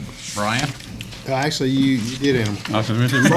We let that guy go. Good. That's, Forestry. I'm ready to talk to you about forestry administration. I apologize to you, Brian. That's okay. I can talk about it if you want me to, but No, Just soon you're not. let's, I don't want to repeat it. let's move into forestry. We're probably not gonna have a fire tonight since Right. it's been raining all day. Now, the forestry service piece is again under a contract that you have where you, the expenditures are funded at a rate of 60% by the state of North Carolina. You provide 40%. Their budget is flat from last year, and unless they have a big fire or something in Beaufort County, we usually don't, there's usually not an issue with everything's usually good there, so. Any questions on forestry? If not, other emergency service. Other emergency services, page 145, you'll see, this is where you got a big decrease. That's where, this is where we showed the contract with the city of Washington, so that's not in there anymore. So that was 154 that came out. But this is the allocation to the Sydney Dive Team, the money that you provide for the volunteer fire department, fire safety house, and then the medical examiner. And really, the only one in here that's an unknown is the medical examiner. You're required to pay for ME cases by the state, and it just depends how many folks. So that's his salary, basically, for It what is- he does for us? It is it's per body. Yeah, There's a flat fee for I the got body. you. it's not a salary, it's Right. So, Based on and you're volume. required to pay for that, so it's- They say you did. sometimes there are a lot of ME cases, and sometimes there are not a lot of ME cases, and not all of them are ME Everything's a cases. natural I mean, death. usually, if it's an unattended death, or if it's a death with somebody who doesn't have a medical provider who's willing to sign the death certificate, then it turns out being an ME case, or if there's suspicious activity. that's what a medical provider is good for. But Okay. usually, so it just depends. Okay, you want to go into special revenues? Yes, sir. This is, these are your special revenue funds, which are restricted and they have to be spent. They're legally restricted for the activities that go on. So the E911 phone system, that's where you get money back from the state for E911 services. The seized funds, the fire and rescue tax districts, the reval fund that we talked about in our discussion, and then the economic development fund. So on page 148, you'll see the revenue side. On page 149, you'll see the expenditure side. They do balance. I assure you, they balance. So on the left, on page 148, you'll see the 911 revenues. Those are the revenues that come in. The surcharge from the state, then there's a state grant. We're not showing that this year, but sometimes we end up with a state grant, and if we do, there'll be a budget amendment that goes down on that. Fund balance appropriated, the 911 fund is a restricted fund that sits over on the side, so if there's extra money that comes in, it sits there, so that it does have a fund balance, so we're anticipating some fund balance appropriated there. And then on the right side, you'll see the expenditures that go with the 911. You can't, or you can, now, they'll do a little bit of training, but we're not showing any money allocated for training. 911 services, the telephone stuff, maintenance, hardware, furniture, and then capital. And those are all, that's the battle that Vic fights every day with the folks from 911, because from the state, we have to turn those receipts into them, show them what we spent the money on, and then they'll go back and say, we either approve it or we don't approve it. Sometimes it depends on who's looking at it. Whether they will or not. If I speak to the training piece? Sure. I just don't want y'all to think we're not training. The training piece is, the state of North Carolina 911 board only allows certain things for training. And this past year, they basically took the whole list down off the website. You couldn't even find what they would approve. So if there is things that we can run through that, we'll try to funnel it through it, but they're very hard to get any training through. You get them to fund it. We are training, don't want to misunderstand it. So that's essentially the 911 piece of it. And there's no county dollars in that. That's the surcharge that comes on your phone that's set by the state. You know, it used to be it was set locally, and then they took that away from the counties. And they did that when they put it, when wireless got real big, because the state took over the wireless, and they said, well, we'll just take over everything. The next piece on the left side is the seized funds revenue. You'll see that we're anticipating under the unauthorized substance tax, about $10,400. Miscellaneous income, Not sure. Do you know what that is, Charlie? Miscellaneous income on the seized funds? No, right offhand, because everything sort of gets lumped in, whether it's, we're talking about the, Mr. Langley spoke about, whether it's a restitution piece, you know, it can come in and it gets lumped in that, or whether it's part of the federal or state case that comes in, it's all sort of gets lumped in there, from my understanding. And then there's fund balance appropriated, because the request, as you'll see on the right side, the request is to expend $168,400. So that essentially zeroes out that fund for this year. Wait a minute, that's to spend on the seized funds, to spend all that money this year? We're gonna need to talk about that. Okay. You wanna talk about it now? Well, yes, sir, this is the time. Well, yeah, you know, there's, what do you wanna use the money for, Charlie? I mentioned it the first time I was up here. We're looking to appropriate, have all of those funds appropriated. That doesn't mean that we're going to look to spend all of them, but that just goes through, each year we've been appropriating about $15,000 through the budget process. For this one, if we appropriate all of those funds, whether it's used later on to buy vehicles, or whether it's used to buy piecemeal equipment that we need that we're not going to cover through equipment through the drug unit, then that just covers that one step. We're still going to have to go through the policies and procedures that are set forth by this board that we have to do legally, and if we come up to the limit on whatever it is that it has to be approved by the board, then it's still going to have to come up for approval on there. So why do we wanna do this then?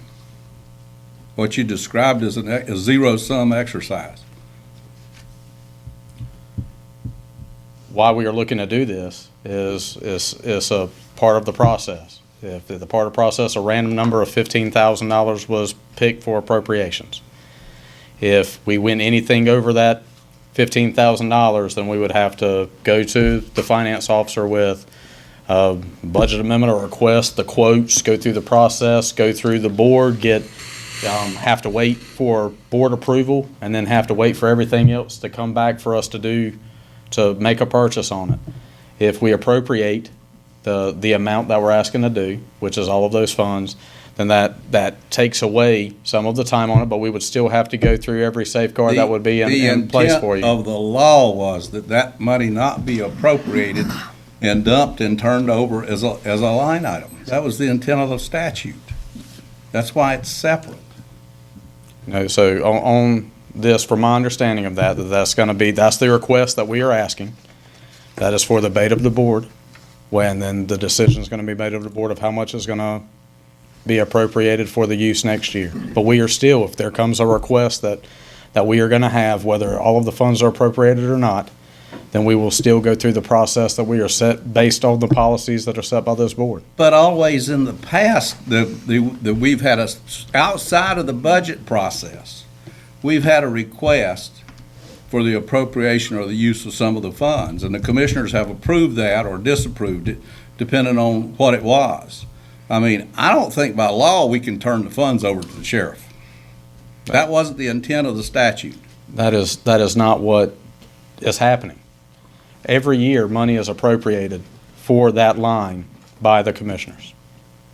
Every year. We're asking for the same thing. That's only started happening in the last 4 or 5 years, because I became aware 4 or 5 years ago that we were no longer approving these as individual items outside of the budget, as we had always historically done.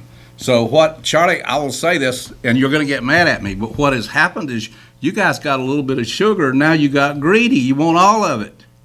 The commissioners should not turn this over to the sheriff. That wasn't the intent of the law to begin with. And I'll be reading the statute, because I think you guys are way out of line. I appreciate you reading the statute. I've read the statute, past tense, read it. Know what's going on with it. The reason that we're doing this is a matter of debate between the board. We've already discussed that those funds is that the sheriff gets to decide what it's used, and then it's approved or not approved by the No, not the sheriff decides what. You're using wrong terminology again. The sheriff doesn't decide what it's used for. It's a mutual thing that requires the Board of County Commissioners and the sheriff to agree on what the funds are used for. And that's actually, you said that after me correcting you on what that fund was for. You said that the sheriff didn't have anything to do with it. I said, no, it's more of a partnership between the sheriff and the commissioners.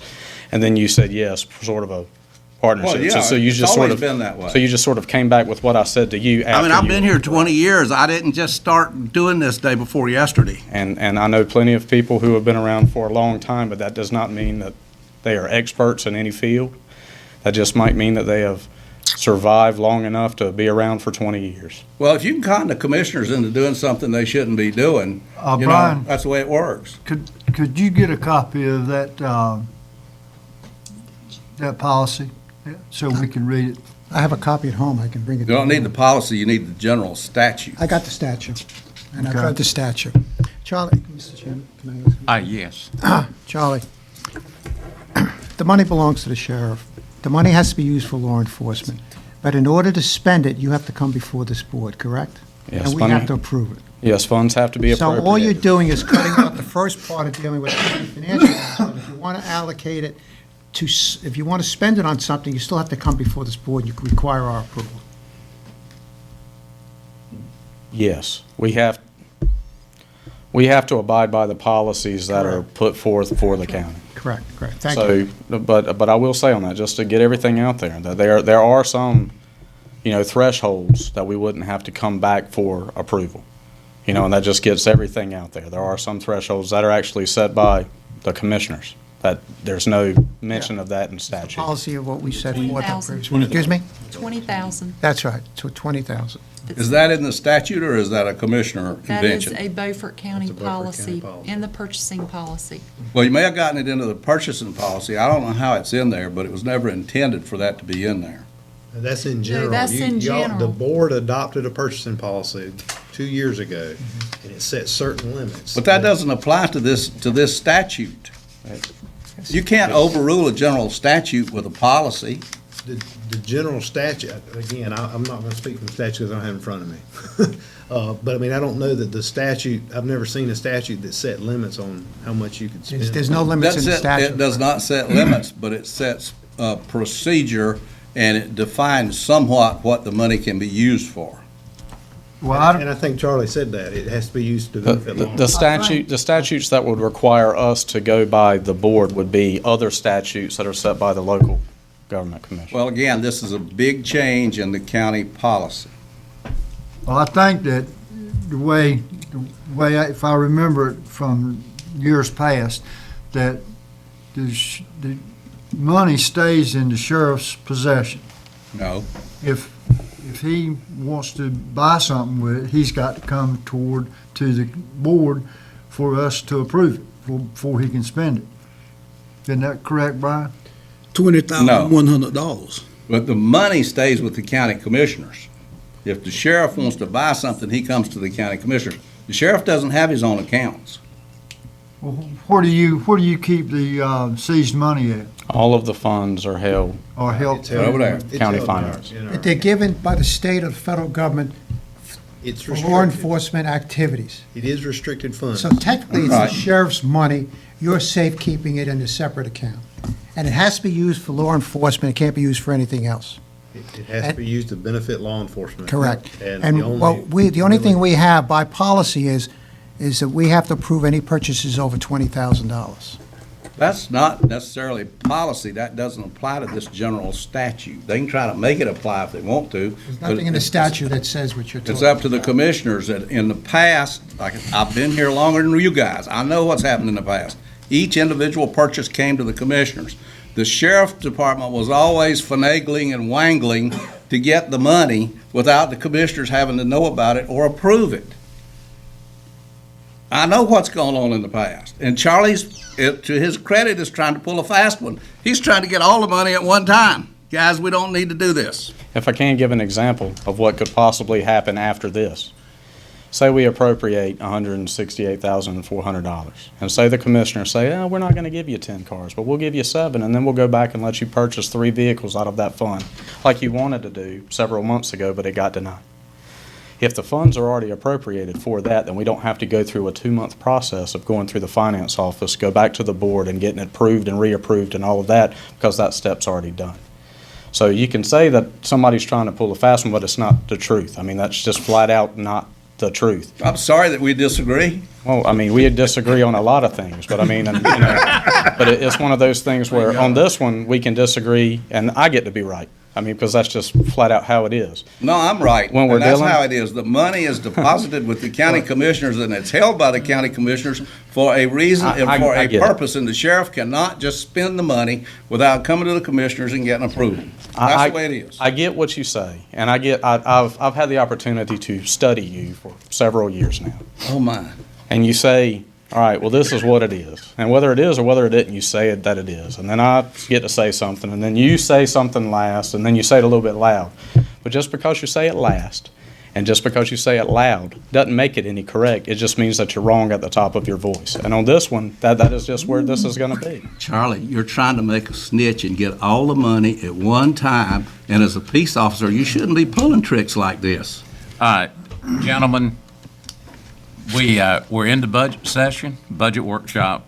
We're going to move, you're going to have a chance to vote later on, and if you want to pull it out, that's fine. We're going to go to the fire tax district revenues.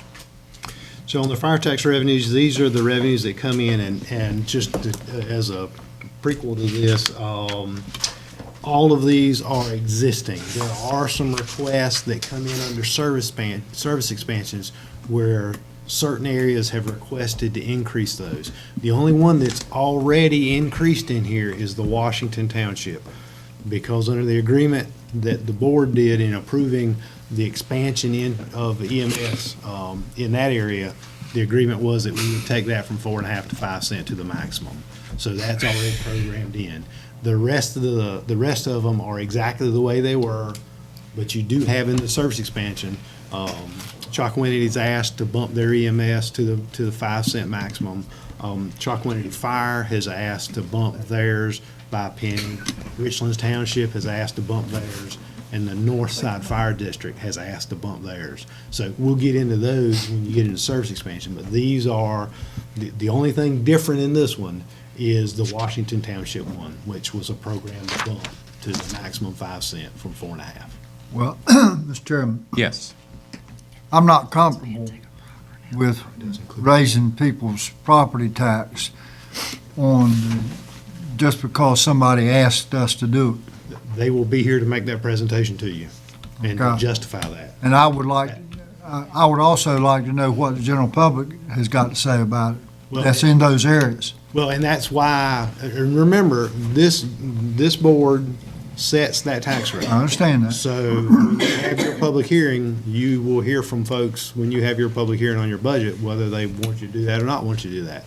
But the agencies that receive those funds are gonna come, and we made it a service expansion, so they're gonna come stand in front of you, they're gonna say, this is why, this is what we need, and they'll answer any questions you have, and you'll get to make a decision whether you wanna do that or not.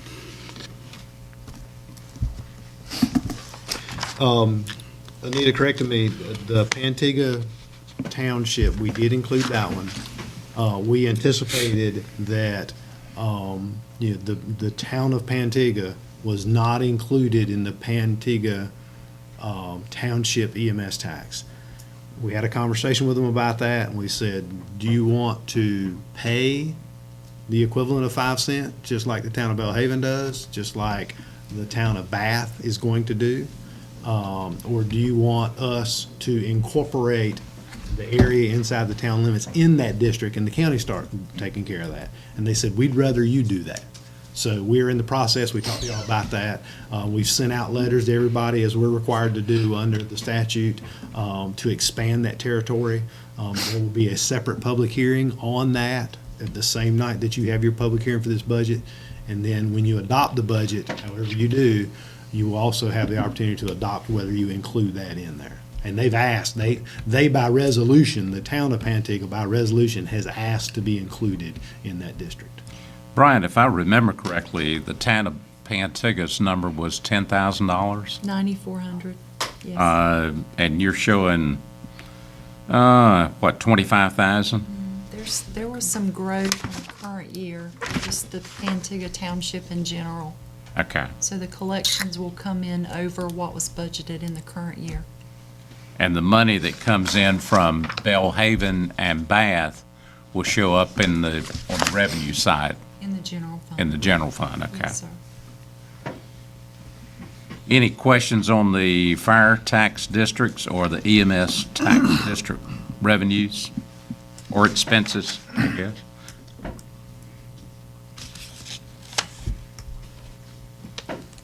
All right, you want to go, well, I guess the rest of them self-explanatory unless anyone has a question.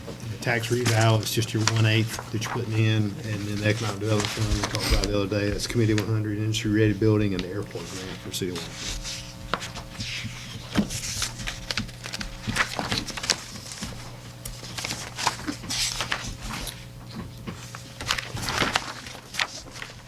Are we down to water?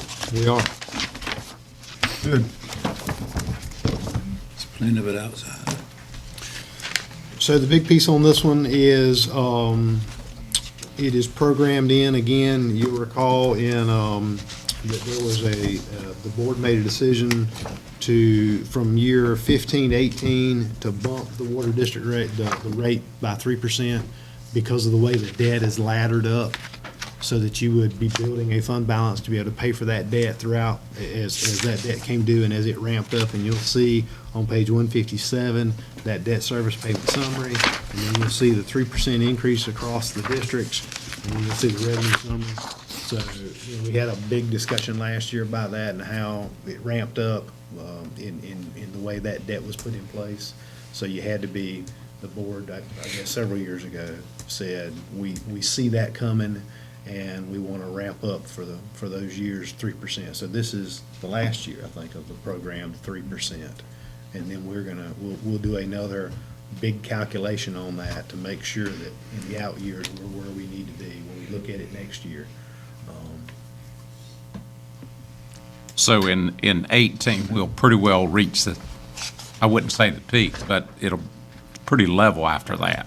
Based on Yeah. the spreadsheets that have been done previously, again, what we want to do is we want to sit down and do another in-depth review of that to make sure that as we look out over the next 10 years, as we look out over that debt, that we know what's coming and we're able to manage it, based on, the increases that have been put in place so far. But you're right, if you look at the schedule as far as the debt goes on the top table on page 157, you can see for 2018, our debt increases $454,463. And then it just goes up $31,738 next year, an additional $20,600 a year. So we really experienced the large increases in 16, 17, and again in 18. And that was all based on how the debt was structured when it was done.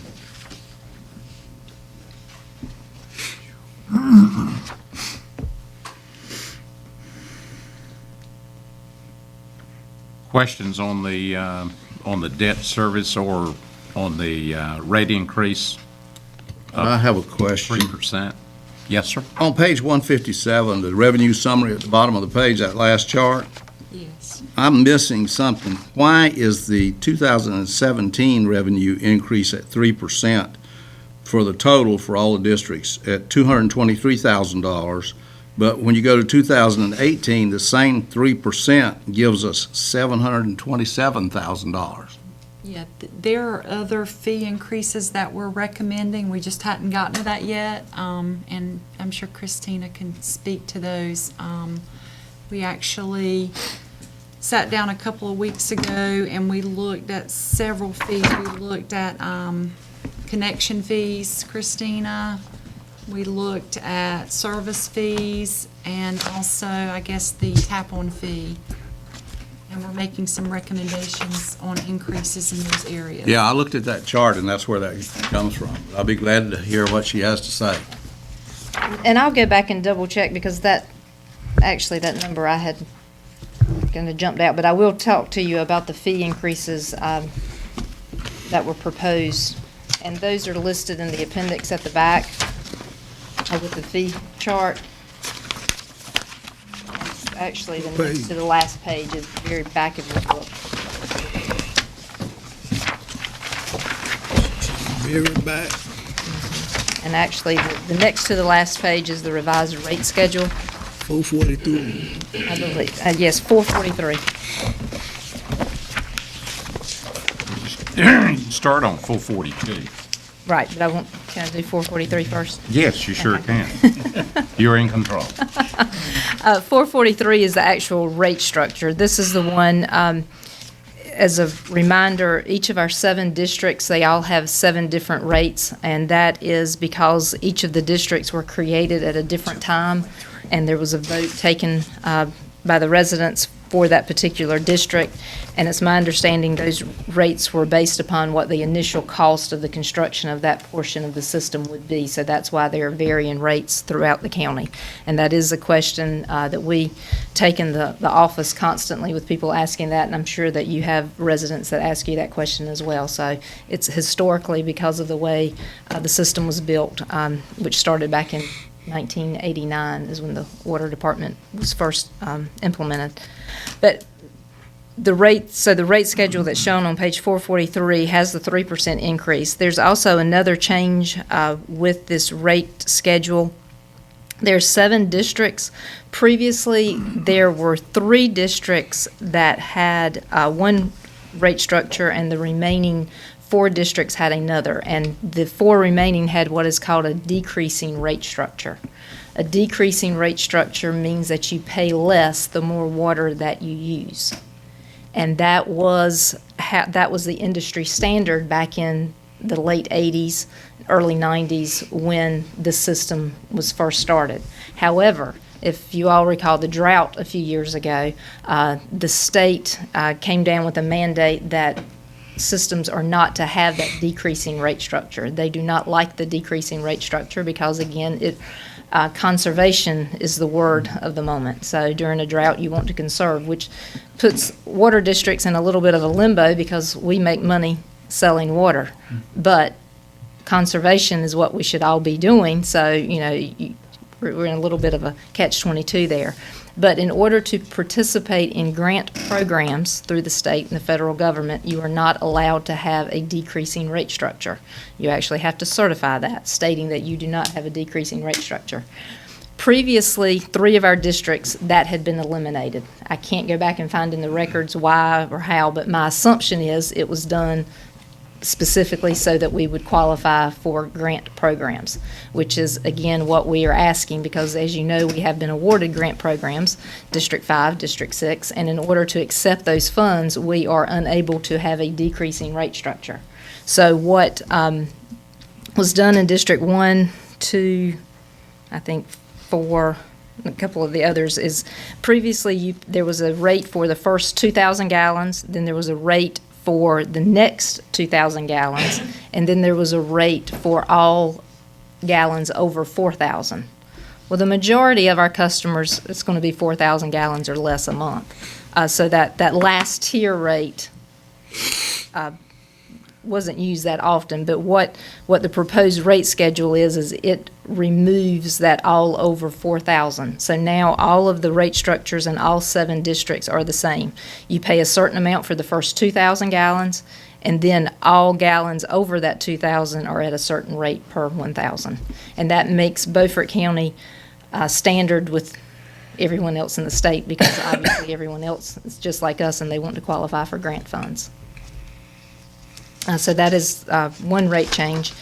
The other is the fee schedule, which is on page 442. Now, this is a change that has not been in place, but the tap-on fee. Previously, Beaufort County had a $500 tap-on fee. No matter where you live, no matter what costs were incurred, it was $500. I've been with the county for 4 years. Eric has been with the county 12. It's been 500 as long as anyone can remember.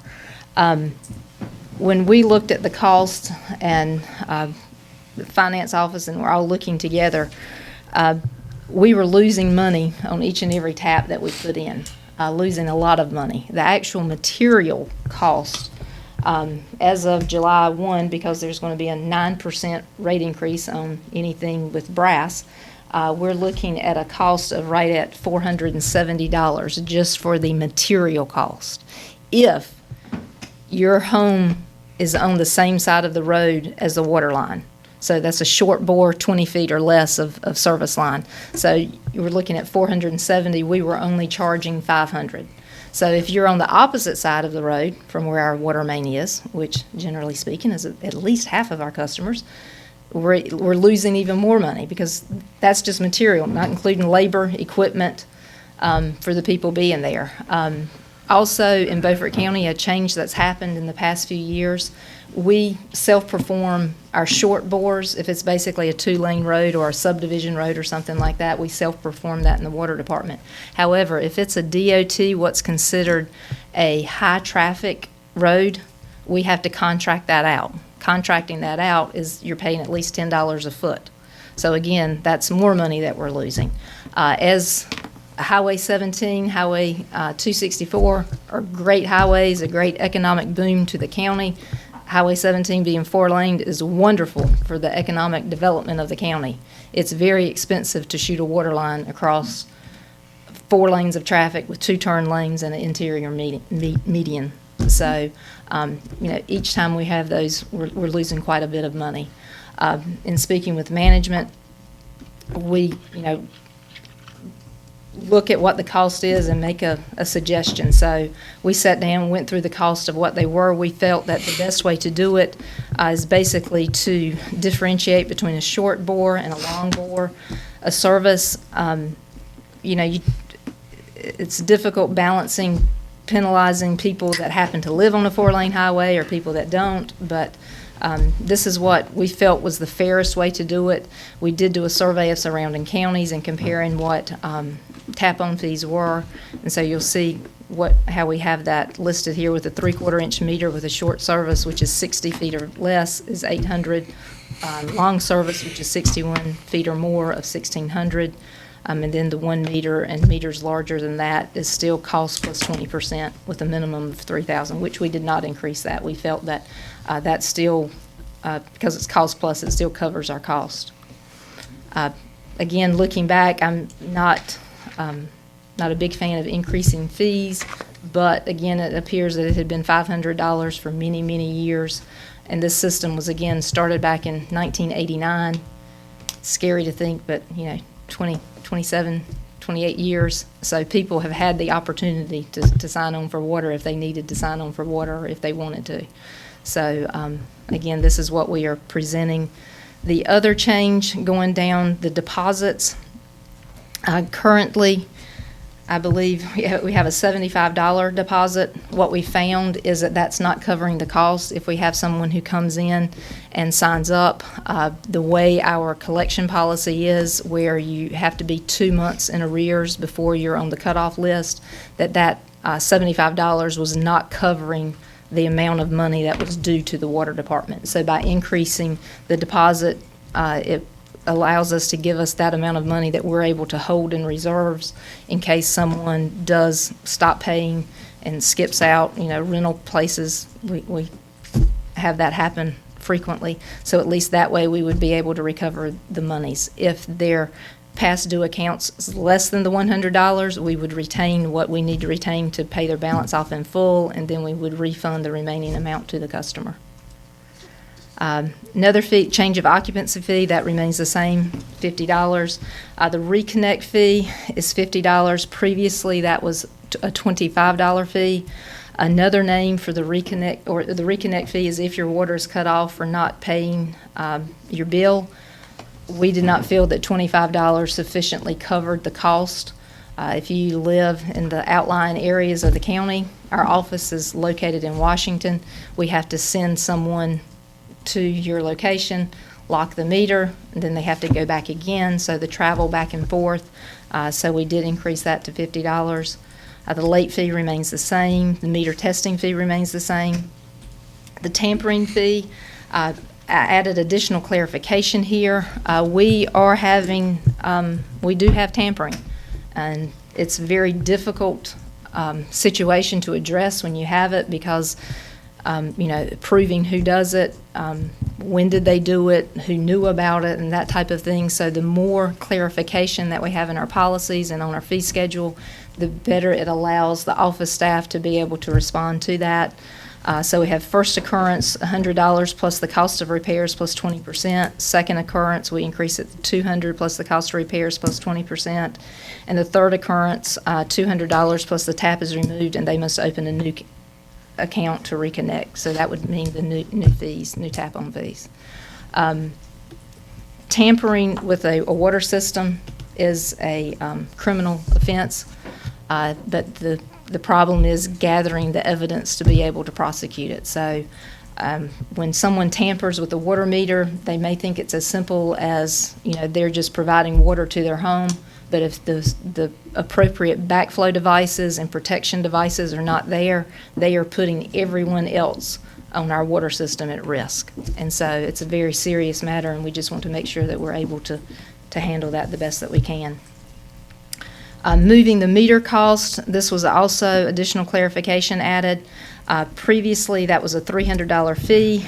And the problem, again, is the location, because previously we didn't have a lot of information. So if you have someone living on a corner lot and the previous owner wanted their meter located on the side street, and now the new person, someone else new moves in, wants to do a renovation, wants to move his driveway, so suddenly we would have to go and move the meter to the opposite, to the main road, and there would be quite a bit of expense incurred with that. So we want to make sure that we're able to recover those costs. Return check fee remained the same, hydrant meter fee remained the same, hydrant meter replacement fee remained the same, and the copies remained the same. Would you handle like a 1-inch pipe under a Highway 17 4-lane? That would be a long bore, regardless of how far you had to go. But now, if you get into a situation where you're doing a distribution line, which might be a 2-inch line or something like that, or bigger, then that would have to be permitted, and et cetera, et cetera. Yes, sir. If it's a service line, it would not be. If it's a main part of our main distribution system, that has to go through public water supply and DEQ to be permitted. Okay. What does, did you say it was, boring fee was $10 a foot? Typically, yes. For the service, the small pipe for just an individual residential service. As it gets larger, as the pipe gets larger, the fee gets higher. But right now, it's at $10 a foot.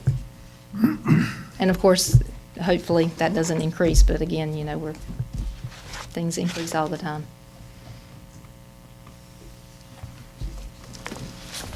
You want to move back to 157? Yes, sir. I guess the question still remains, that was raised by Commissioner Richardson, is that number right, going from 223 to 727?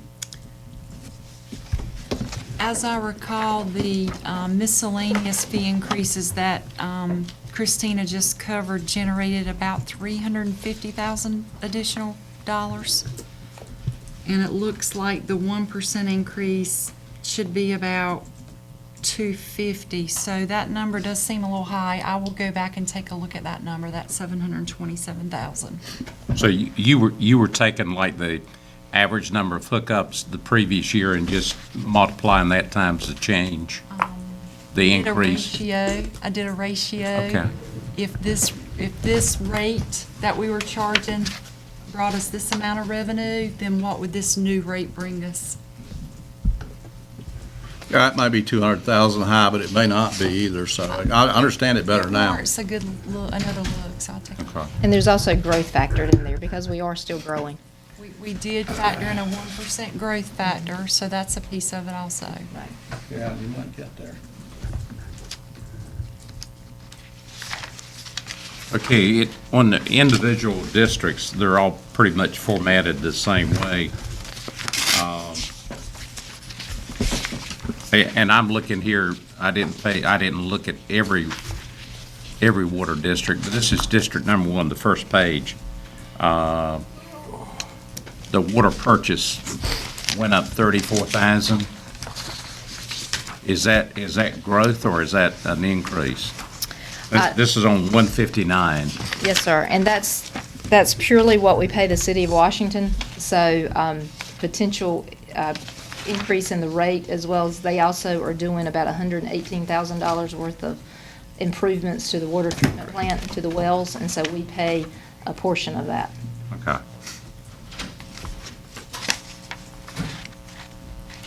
Any questions from the commissioners on the expense? Not me. I noticed back on the rate schedule, you had Longacre East on there twice.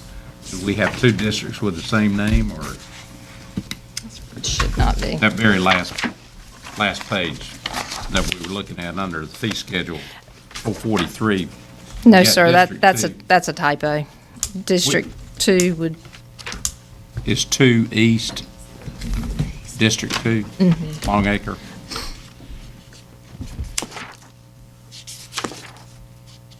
I'm That not was- sure. We never use the names of these. This is something that when they were first Well, developed. I way like back, it. so I'm not I sure. like having the name, I like having the name on there, that's why we get it right. I'm not, District 1 is the far western part of the north side of the river, and then they progressively go, as you're working your way east, they go 2, 3, 4, 5, and then 6 and 7 are on the south side of the river. So I'm not sure if one is Longacre East and one should be Longacre West. 2, I think, is usually called Bunyan. Bunyan, yeah. so- Bunyan? I'm Again, gonna write those that. names are never used, but as you see, Longacre East includes Washington Park, so that gives you kind of a general idea of the area of the county. I do have a References. question about the expenses. Okay? On page one, it looks like on page 159 that and you go to the column which says 2017 estimate and then the 2018 recommended. We're going from like 739,000 in round numbers to 939,000. That's about a 20% increase.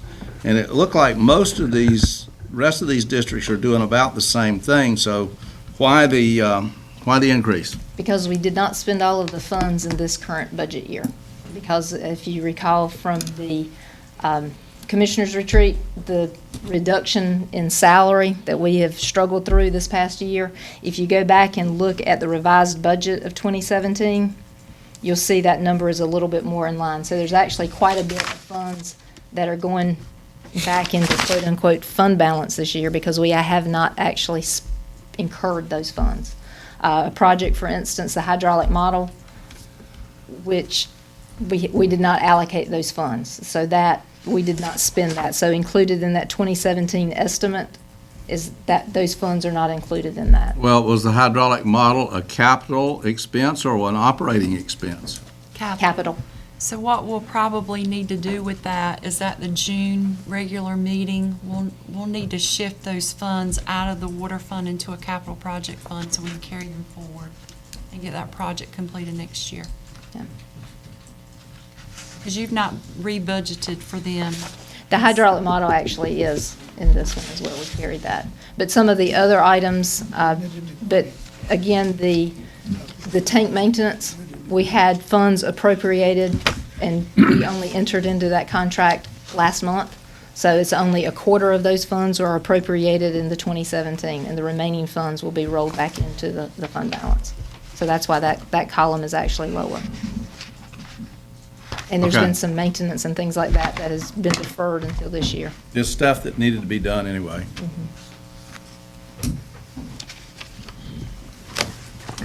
Any other questions of Christina? You want to move right into solid waste?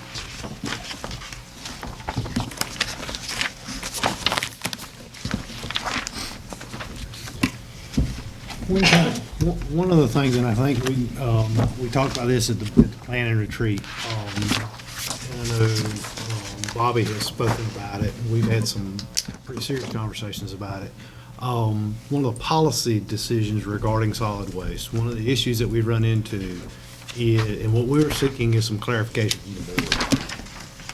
Solid waste right now, you're charged if you have an improved property. If you've got a property that has an improvement on it, so vacant land's not charged. We don't charge for vacant land. But if you have a property that has a structure on it, then we charge you for that, unless it's a business, right? who has a certified, who has a hauler, whose businesses have their, businesses, businesses have to do their own thing. Okay. So the issue that we've run into because this goes out on the tax bill. You look on your tax bill, you'll see, and it's not a tax. That's kind of the issue. We do show it on the tax bill, but it is a fee. It is a fee to support the solid waste. It is paying for the disposal of solid waste. And what's happened, and for what Bobby has said to us, when they look at it, they will have institutions like churches, and that fee is being taken off of churches. Why? Well, that's the question we had. That doesn't make a lick of sense. Well, my understanding was that he says that was the direction of the board years ago. I've been here for years, and I've never heard that. That they had come to the board and said, we don't think that's right, we're tax exempt, and what the conversation we were having was, well, that's taxes, that's not fees. That's like, you still have to pay your water bill, don't you? Yeah, right. So, Can I say this? My church is in Terrell County. We pay. well, then if we can get a clarification from the board, then what I will say to Bobby is there are no waivers on this. Everybody pays who Yeah. has a structure on a piece of I agree. property. Yeah, I mean, I think you would, right now, anything that was classified as exempt on the tax book, if they had improvements, whether it's a church or a private school, is not paying it. That's right. In other words, it's, And they should be. right, anything that gets exempt right now is not paying it. Right. And they should be.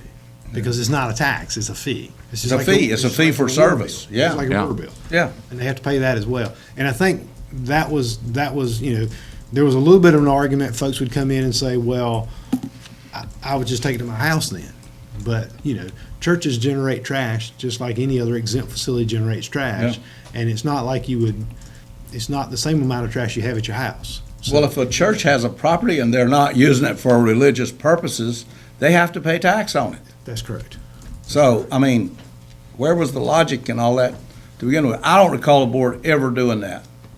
I really don't. Well, this clarifies it for us, and moving forward, that will help us tremendously, because over the years, we have had a bunch of folks that we weren't charging. So Well- this will help us stabilize that solid waste. If you got anybody in there you're exempting, you need to bring it to the board and let us vote on it for an exemption, because I don't remember ever exempting anybody on solid waste fees. I think it would be wise at our meeting June the 12th to have that on the agenda for us to pass a resolution. That they be charged. Yeah, Okay. yeah, right. That would, Just to clarify it. agreed. I got one question, and, I should know this, but I don't. Do the people in municipalities get charged for, solid waste? Yes. Even though the Let's- city picks their trash up? That's right. However, it's not a double fee. You're not being double charged, okay? Because you're paying for the disposal. Right. When the city of Washington picks up your trash, they're not paying for the disposal. No, You're only paying them for the service, for the Collection. people to go pick it up. Collection. They carry it to the dump and they dump it for free. and it goes through the same facility We're as paying for ours. it. Yes. Yeah. We're paying for it. The county's paying Right. for it. So the disposal costs are paid for by the county. The pickup fee, the labor to pick it up, you're charged if you live in the city for the city doing that. Right. And the city does it. They're not charging you for tipping fees.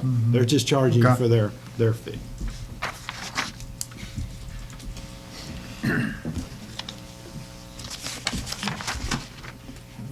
I'll say this while you're looking at this. There are some other things that have gone on out there that involve something like this that I never understood. These people, this particular, and it involves apartment buildings in particular. Well, they've got a dumpster so that nobody there has to pay fees. And we probably need to look at that too. Well, apartment buildings in particular, apartment buildings. I think they're considered businesses, are they, Christine? I would typically If they think have a so. If they dumpster have, there- So they have their own separate pickup, not the city. Well, the city, wait a minute, the city does pick up businesses in, correct me if I'm wrong, you were there too. So the city has a business pickup, the fork trucks that come pick it up. Right. They also allow other entities to come in, like other You can trash contract for services, service. contracts, which they really shouldn't have done. They shouldn't have Yeah. allowed that to occur. Like Park R. Yeah. So if you're like with PACCAR or you're with some other, they're charging you and they're paying the tipping fee and you're paying the tipping fee. If you're at the city and you're on a business account and their fork truck is picking it up, you're paying the pickup and you're paying the tipping fee. Who do you pay the tipping fee to? How do we know? The city. The city is having to pay the tipping fee at the transfer station. For commercial? For commercial, yes, sir. Okay. The only thing that we're paying for is residential, and that's the guys riding around in the back. Okay. The thing that concerns me about our solid waste budget is last year, we tried our best, and I think I understand now why we didn't end up with the revenue stream that we were hoping to, is because of the exemptions. Yes, when but- we got the numbers, I'm sorry, I didn't mean to cut you off, but when we got the numbers, we said, how many accounts do we have? And we took that number and we built our budget. Thank goodness we're okay, but then as things came in, things were getting knocked off. And at the end, we said, well, how many do we have? And there was a difference. We're like, well, wait a minute, why is there a difference? And that's when we had this conversation. Well, those are exempt. Well, why are they exempt? Because that's the way we've been told to do it. Okay, well, that probably isn't the way we need to do it. We'll go back to the board and we'll ask them, is that right or not? And y'all saying no, and we'll take that on your next agenda to clarify that. But I think, that's what I'm saying, with those additions, we built the budget based on a certain number that we said, these are the ones we're gonna collect from. Over the year, that's been cut, and we didn't know it. We now know it, and we're okay. How many exemptions do we have? You have any idea? You had a piece of paper that, stack that? I'll probably get it wrong, but I want to say it was about $70,000 worth. Yeah. A lot of churches. The number's over 1,000, I think, that's on the exempt list. Yeah, that's a lot. What about nonprofits and all this other stuff? Are they on that exempt list too? I would assume. I think they were. Oh, gee. So we're cleaning that up. Well, I get more calls since I've been- on rollover sites than I do anything else. And I thought we had about 100 to 125,000 in the budget to at least make improvements in the ones that we owned. And now this budget doesn't show that we've got any money in there to put rocks in and build a ramp for some of the older people. No, sir, it's very limited. And even Limited. the improvements that were in for this year, the tonnage has increased in Beaufort County. So a combination of revenues decreasing, so we were not anticipating getting in the revenues to cover what we had previously budgeted. Tonnage increased, Hurricane Matthew increased. So when we were looking at the numbers, we were in serious concerns that we were not going to have enough money in the solid waste budget to pay what we are contracted with Republic Services to pay. And so at that point, we made the decision to halt any capital improvements at the convenience sites to make sure that we're able to pay the invoices that we receive, because it's contractual. Each tonnage, we pay a certain dollar amount per ton, and based upon the trends that we were having, we were anticipating not having enough funds to be able to pay that. I think when you get these exemptions, I think we're gonna have some money. I think there's more there than what we're aware of. Right. Do we have any sites that are used where the volume is so low that we could close? No. Well, you got neighborhood. You guys don't keep the numbers. No, you got neighborhood problems when you do that. You don't keep them either, you You close got, it. like, the Aurora site, for example, is, I'm sure, a very low tonnage site, but if you close Aurora, close it. you're disenfranchising about a third of the area of the county, you know. Aurora's not the one I was asking about. There are sites that do have less traffic than other sites. There's no doubt about that. We can look at the tonnages and things.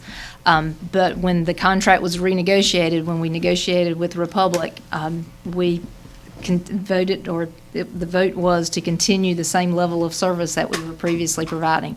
And now, I will say, Beaufort County citizens have a very high level of service when it comes to convenience sites location, as well as convenience site hours.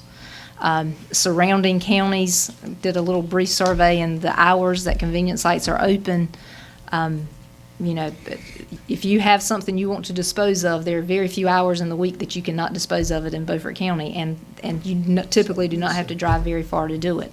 However, if you're looking at closing sites, you're not going to be saving on the tonnage, you're only going to be saving on the labor costs Which is mine. to operate the sites. I think we got plenty of sites. I had one individual called me up, and he said he went to 3 sites before he could get rid of it, because the compactor was full at 2 sites.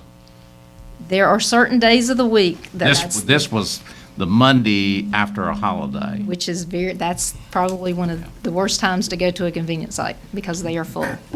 So it looks like we're gonna have some money to do some site work, hopefully. Hopefully, yes, sir. Does, Christina? Yes. Is Republic responsible for maintaining the sites that they, Yes. so they'll repair the roadway and No, sir. We pay, they are responsible for managing the site. So Just if they're- managing it. Yes, doing the inspections and identifying needs. If there are needs, capital needs that need to be made, the county is responsible for making those improvements. So, the chairman asked you, is going into the new fiscal year, will we have money to repair some of these sites? There is some M&R money, but it's not a huge amount because, again, trying to get the revenue stream identified. Again, we're just trying to make basic changes this year to, I hate to say Band-Aid, but again, to Band-Aid until we can get our arms around what the revenue stream will be and should be in the future.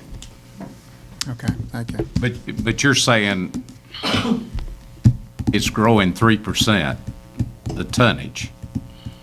Is that? I'm not sure about 3%, but it's growing consistently each year. And this year, it's difficult to measure because of Hurricane Matthew. Okay. And when the storm came through, we were blessed that it wasn't a severe storm, so we didn't have the large amount of debris on the side of the road. But what happened is everyone took their own debris off themselves. So it was commingled with all of our other Right. typical municipal waste. So it's very difficult to quantify. I did run a analysis based upon the October, November, and December trash from previous year to this past year, and it's about a $38,000 increase in what we paid for disposal fees. The bad thing about that is we're collecting a fixed fee and we're paying out an increasing fee, so that cuts into us. Well, it gets back just like the water enterprise. I mean, we're bumping our rates 3% to handle some of that. But in this one, we just started, so I'm not advocating that we increase it until we see what the revenue stream is. From the new fines. Yeah, from the new fines. But, I would recommend that we take any additional revenue from the nonprofits and put 50,000 of that towards maintenance. That would bring your maintenance line item up to 61,000. okay. And I think we'll have about 20,000 left for contingency. So, but we'll have better numbers in Okay. a couple of weeks on that. And of course, the more that we can drive to recycling, the better off we are. And that's easy to do in the municipalities where they're dropping It's your hard to do out in parts. the country. It's hard to do out in the country because everybody throws it in the same bag. I mean, and it's a whole lot cheaper tipping fee for us, a whole lot on the recycling. So just educating people and trying to help them understand if they can pull that recycling out, it helps us a lot. Well, I have a question related to that somewhat. There's some wild rumors out there having to do with white goods and tire disposal, that we're commingling that with the trash that goes out, that they're not being separated. Absolutely not. As people No. complain to me about it, that they've seen it, so. No, well, tires, the only place that we accept scrap tires is at the closed landfill on Hawkins Beach Road. So there's a place set up there that the tires go there, and then we are But if a contracted. guy's got one tire and he's at Aurora or he's at somewhere else, what's he gonna do with that tire? He's gonna throw it in the bin. No, it's going to Not- go on the side of the highway. Not if the site attendant is watching him. It Okay. should not be thrown in the bin. All right. And white goods, it's also certain locations, certain convenience sites except white goods, and then Republic Services takes those. and we Well, have to okay, ship if the things. guy's in there with the tire and the site attendant catches it, what's he gonna tell him to do with the tire? Take it to the landfill on Hawkins Beach Road. And you're right, Frankie, it's gonna go on the side of the road. About 3 miles from the site, within the first 3 miles of the site. And scrap tires are one of the things that it's per general statute that they're not allowed in the landfill, so we I are, got you. or it may end up a planter around a mailbox, you never know, people reuse. If it lands just right, That's it right. can be. Most of them are all the way down in the very bottom. That's true. Do you have it? No, I don't have I'm anything. ready. You're finished? Not quite. I have one more thing, just in the, sorry, I can never, just in the interest of openness. Going back to the water department, one of the things that I'd like to discuss or just briefly tell you is emergency generators. That's something that we've discussed throughout the years, and I just want to make sure that everyone understands. No need to flip in your book.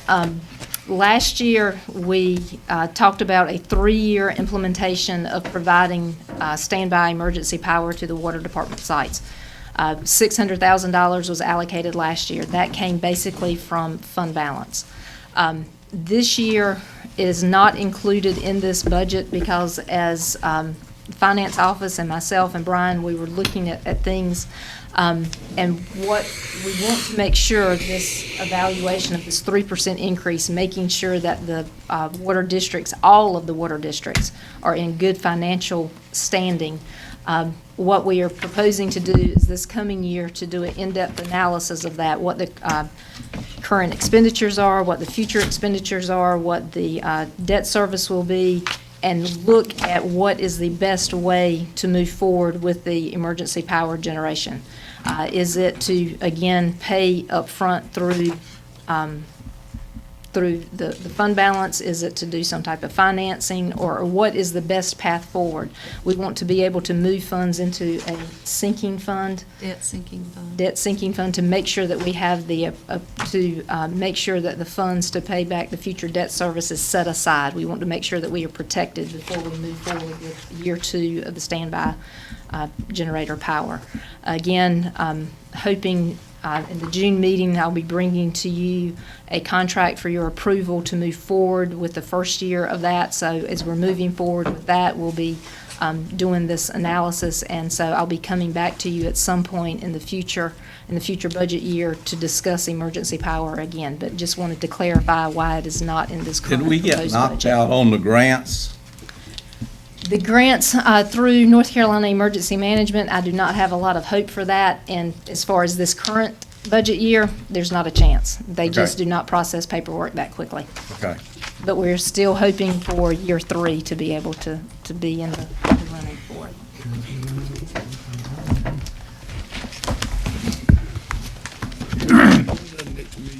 Is that it? Okay, we will recess until Tuesday night at 5 o'clock.